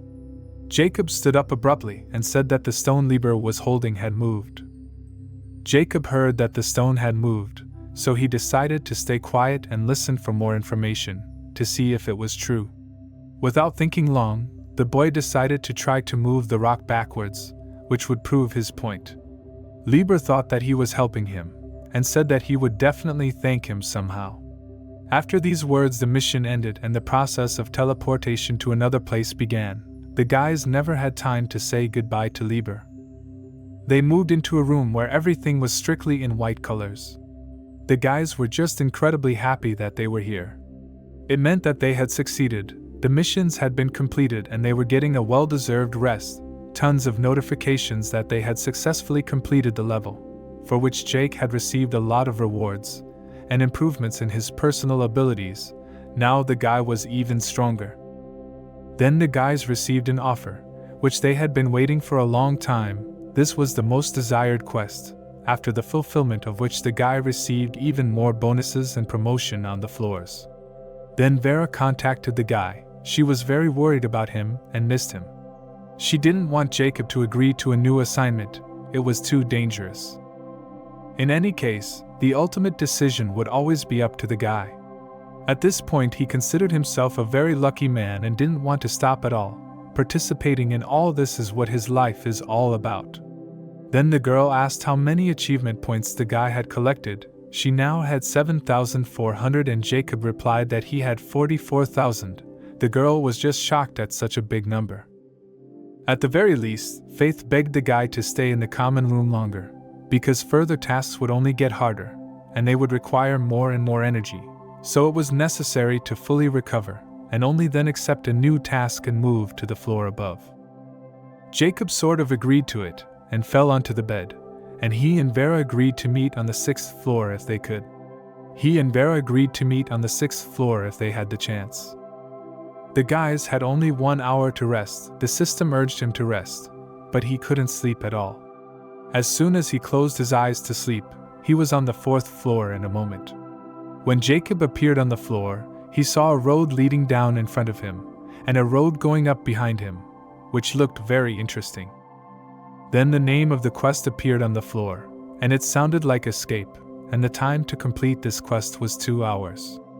Initially, the guy didn't understand how to do this quest at all. So something pushed the guy in the back, and he quickly ran downstairs, while thinking about what to do in this quest. So far the guy was just running down. It felt like this road had no end, because Jacob had been running non-stop for almost an hour, and finally after some more time he managed to run to the finish line. The boy was congratulated on his victory, and told that his training on the 4th floor was complete, as well as being told about the new obstacles and traps he might encounter on his way. Then the journey back to William began. He wanted to play with Jacob, but he refused, because he had to get ready for a new outing, so he decided to contact Vera and talk things over. He wanted to play with Jacob, but Jacob refused, so he had to get ready for a new outing.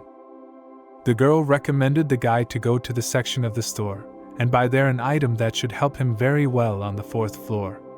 The guy did so. Without looking, the guy found what he needed. When Jacob saw how much the item cost, he didn't want to buy it, because it was all his savings, but Vera insisted and told him to use the remaining 3,000 to buy an elixir to improve his body. In the end the guy agreed and bought the items. Now he was the happy owner of 2 very good items, but with no money in his pocket at all. But since Jacob was a very strong player, earning more wouldn't be a problem for him. The girl insisted that he should use the body elixir first, and only then eat the lightning bolt. Without thinking long, the guy started to tear off and try to drink the contents. As soon as the guy took the first sip, he felt very sleepy. His head fell on the table and he could not control himself. After a while the guy started to see himself in a completely different space. He was very worried about how much time had passed at all. The guy tried to call William to him, but he wasn't here. He could hear voices trying to tell him something, trying to understand the essence, but he couldn't do it. Jacob began to try to fight this state, to awaken his strength, to wake himself up somehow. But so far he had no luck. Then he started to wonder how he could wake himself up, what he could do that would affect his body in the real world and make him wake up. He tried to remember all his past battles and past bosses, to somehow trigger his emotions. Then a quest appeared on the screen. You had to get 1 or more enlightenments. There were 5.5 hours to complete this task, which indicated that it was going to be quite difficult. One had to figure out how to complete this quest as soon as possible. The guy decided to think about the tower and tell how much it gave him. He called it his own realization and the meaning of life. After these words, the task was completed and the guy moved back to the room. There was William, who was very happy that the guy had managed to get back again, despite such a hard task. For this assignment, the guy got a boost in his personal skill level. Now he was even stronger and more attentive on the battlefield. After such a journey, the guy was clearly tired, but he told William that he was fine.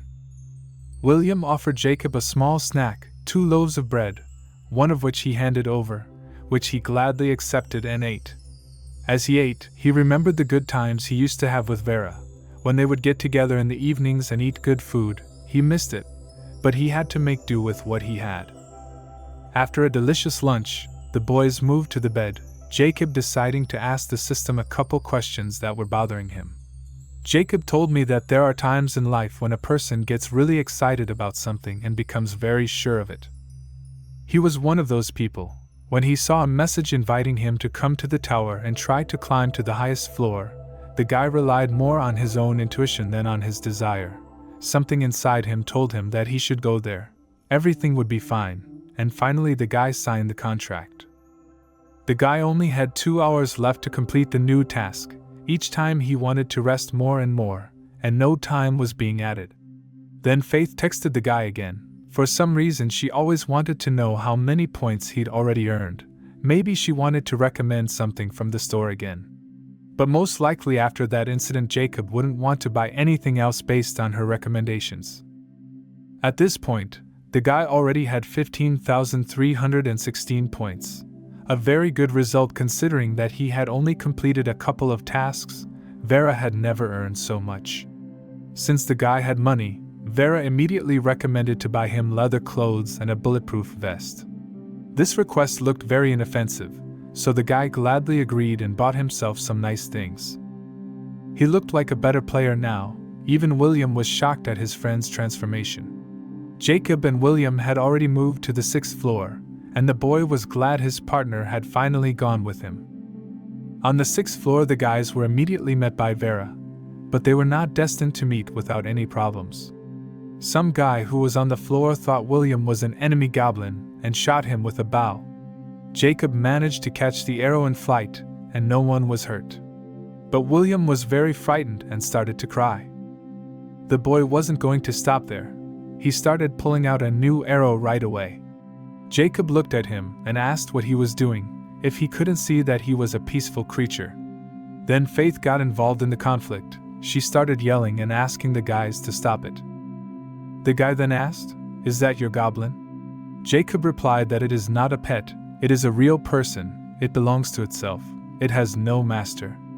Basically, it's a friendly, sweet goblin that doesn't attack people, but only helps them and protects them. When the archer realized this, immediately apologized for his act and said that it will not happen again. Through anger, the guy forgave him after all, not really wanting to do that much. Then all these people had united into one team, so instead of quarreling, it was better to find out who had what skills to set up a coordinated work. The team consisted of 1 mana, 1 archer and 3 priests, a combination that at first glance didn't seem bad. The main thing was to learn how to work as a team. Since the guys were now on the same team, they had to introduce themselves to each other, at least to know their names. The guys in principle quickly got acquainted. All were very happy to get to know each other, and the team was quite a big difference in years. One of the warriors 45 years old, and the other 19, but this should not interfere with their work together, because each of them will have their own task. After they met, they recognized Jacob. They had heard about him, because he was a very strong warrior. The boys were very happy, because thanks to him they could get to the floor they needed very quickly. As it turned out, the archer, whose name was Noah, was also quite famous and strong warrior. In the first season, he managed to get to the 40th floor, then he was in the first 100 of the best players. Jacob said that the group was very friendly, but not necessarily strong, and that they needed to be prepared to work together, and that they needed to prepare each one separately. Then one girl said that she only wanted William's life because she hated having him around. This made the whole team very angry. How can you say such horrible things towards such a cute creature? The girl said that he didn't trust monsters at all. It seemed to her that this monster could stab him in the back at the most inopportune moment. Faith and Jacob just sent her away, a response she didn't like. But then Faith added that no one was forcing her to go with them, and if she didn't like it, she could turn around and leave. William was such a loyal creature that it was more likely that a man would betray a man in battle than this goblin. Then David came up to them and said that there was no need to quarrel, for we were now on the same team. Everyone should be friends with each other. In the end, the girl realized her mistake and apologized for such an impulsive statement. When Vera is angry, it is better not to touch her at all, but to make her angry is even more terrible. Even when she admits her guilt, she will continue to listen to how bad she is. Jacob suddenly heard something, and he picked up his shield and magic mace, so that he could fight immediately. The girls immediately stopped fighting and tried to figure out what was going on. The guy said that he could feel something bad coming, so he had to get ready. As it happened, some new monsters started coming in, and from the look of them, you could tell they weren't friendly. The boys were very frightened and began to scream, but there was no time for that. They had to pull themselves together and take the fight as soon as possible. The monsters ran toward the boys in a huge crowd, and Jacob and William were ready to be the first to take the fight. Faith adapted quickly and began throwing fire at the enemies, and then ran into the fight ahead of Jacob. a very combative woman. Jacob decided to keep up and immediately activated his magic mace. Then all the other guys joined the battle as well. The main task was not to kill all the monsters, but to get into the place they'd come through. Jacob already knew what he had to do in this situation. He took his mace and smashed it against the ground right in front of the crowd of monsters. Thanks to this powerful blow, the monsters scattered in different directions. This allowed the guys not much to come forward, but the monsters were really a lot. They were coming in infinite numbers, just so pass through them was very difficult. Then the guys managed to run into some building. Everyone was very tired, so they rested for a long time. Because of this situation, David began to worry that the doors they needed to get to might close, and that there shouldn't be any monsters in this location, but for some reason there were. Vera said that the gods had done it on purpose, so that people would realize what awaited them in the future if they went further. Faith was sitting not far from Jacob and David. She knew that David wasn't comfortable in this team. Because he was fighting with the kids, he was like a father to them. Even the guy thought that David would be a better warrior than him, and he said it directly. It was a very nice thing to say. David looked very happy. He literally radiated joy. You could walk up to him and get a good mood. Jacob also told how he was lucky to find this mace on the 5th floor. It should help a lot in the battle. Now it became clear why Jacob rules so much time on the low floors. All people who are just starting out are in a hurry and go to the next floor early. But if you go through all the missions on each floor completely, you can get very good items. Jacob came to the center of the room and said that everyone here was unique, and that they would succeed, but that the main thing was to keep their spirits up and do what they had to do, and then success would come to them. Noah remembered how the sponsorship contract had been advertised to him at the entrance to the tower, and everyone had laughed. Some of them just didn't have enough extreme in their lives. Some of them needed money. Some of them were chasing fame and believed that their lives would improve when they reached it. In general, everyone had their own reasons, some of them stupid, some not so stupid, but all of these people knew exactly how hard it would be inside the tower, so they came here consciously.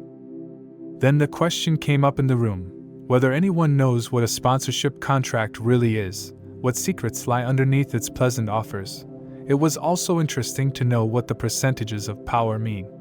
If you soar in the system, you can find the answer to these questions, but now it's not the best time to move on. Just as the other players were starting to talk about it, sitting here is fine, but it can't last much longer. Vera was just about to suggest that everyone should move on. Noah suggested to make a plan first, because it never came to it. It's not safe out there now. You can't just go out and hope for a miracle. First make a plan and then follow the plan clearly. David agreed with him, because before they left, they had to know where they were going, and it was a very bad idea to go at random. Faith said that Jacob had foresight, and now he was saying that it was dangerous to stay in one place. Even if there was no plan, he had to move, because I would get them here. David was just in shock from what he heard, a very useful skill. If you know how to use it, then a person becomes almost invincible in battle. So far, the guy saw if the team stay here, soon monsters will attack a very large crowd on this building, and then it will already be impossible to escape. In this case, David asked Jacob, using the skill of ghosting, to see where he should go next in order to meet the least amount of monsters on the way. The guy answered that now it is necessary to move to the station Shamro. There it was necessary to meet some people. Not thinking long, guys began to gather and slowly go towards the exit. All had a very fighting spirit. No one was going to lose. On the street, guys again met monsters that must necessarily destroy in order to go on, and gathered a very large number of while the guys were resting in the building. Everyone was working very well. The archer was shooting from afar, the mages were holding back the monsters, the warriors were fighting, William was healing everyone. At this pace the guys were destroying a lot of monsters. Then the guys start to run and are right on the move, defending their way. When the opportunity arises, team runs into the subway. There they go down to the rails to hide from the monsters. To kill all of them is almost impossible, but to outsmart is easy. So the guys did. Literally, as soon as they went downstairs, over their heads came a very large crowd of monsters. When they all ran, the guys started to move slowly in the other direction, but along the rails, so that they would be harder to spot. In fact, during this short period of time, the guys were very tired. They finally had a chance to rest a bit. During this battle, everyone was good. They worked well. On the way, David began to tell Jacob what kind of books he liked to read, what genres you favorite non-writers. It was certainly very interesting, but in general it is not clear why he emphasizes it so much. The whole now is a little out of it. You need to be very focused. At any moment something could happen. At the end of his story, David asked that if anything happened to him, he save his daughter first, because she was his most precious possession, and she must not be harmed in any way.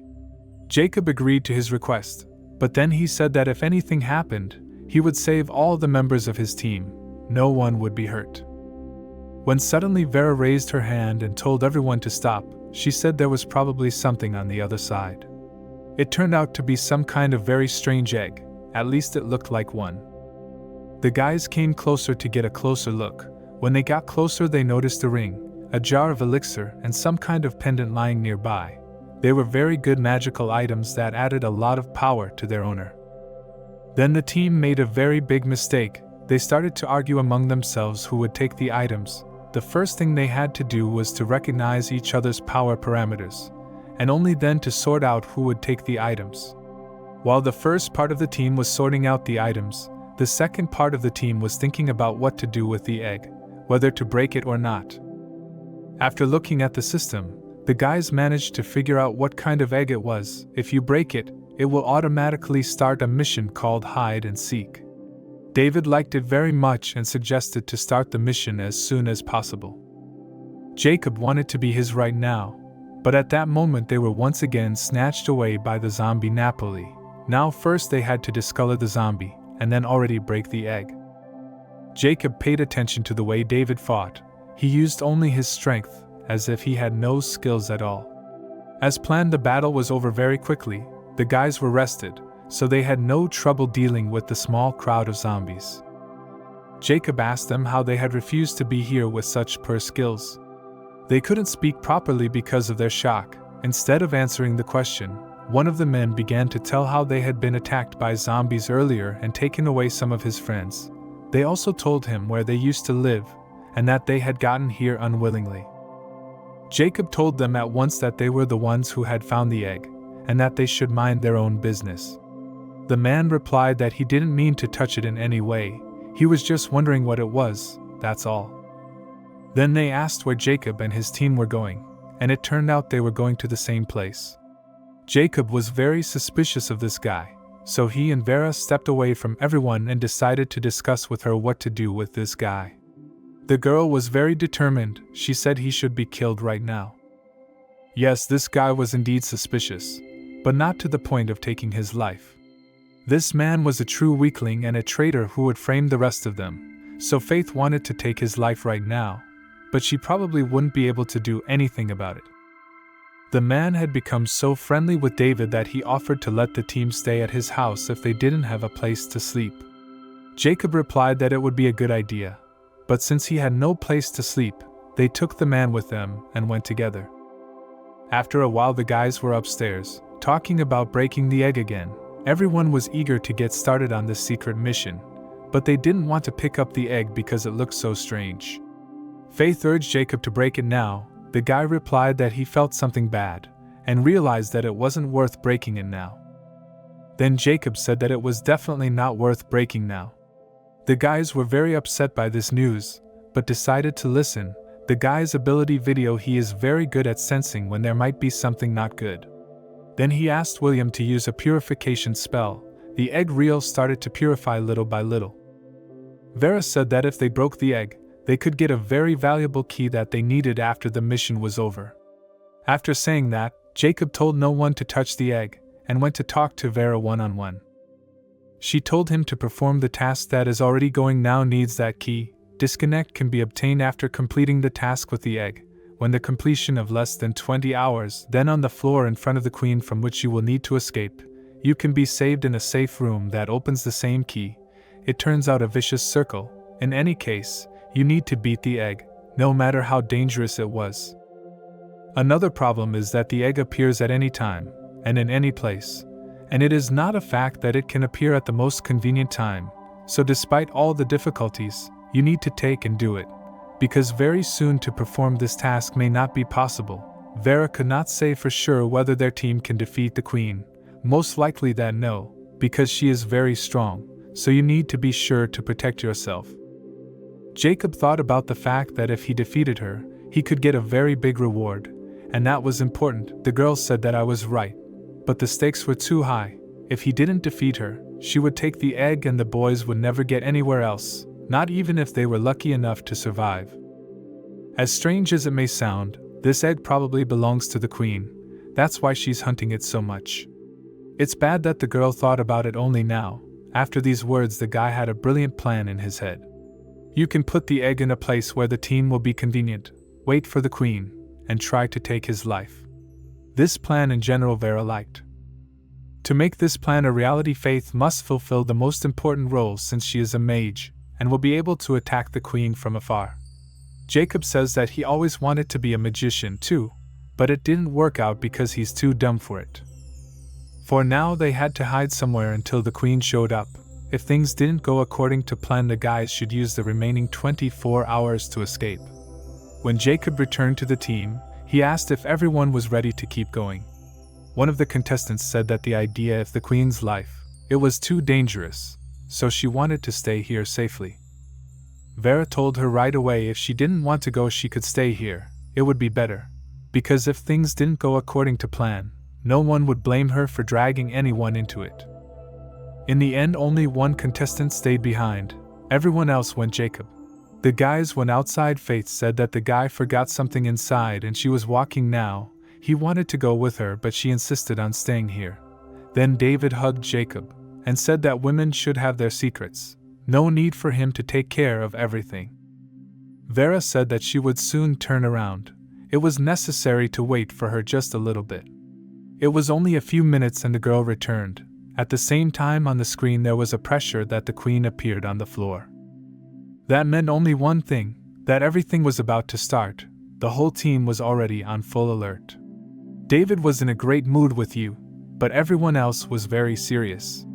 One day the guys were walking down the street. They started to notice people without lives. The last time they passed by there were none of them. It was all the queen's doing.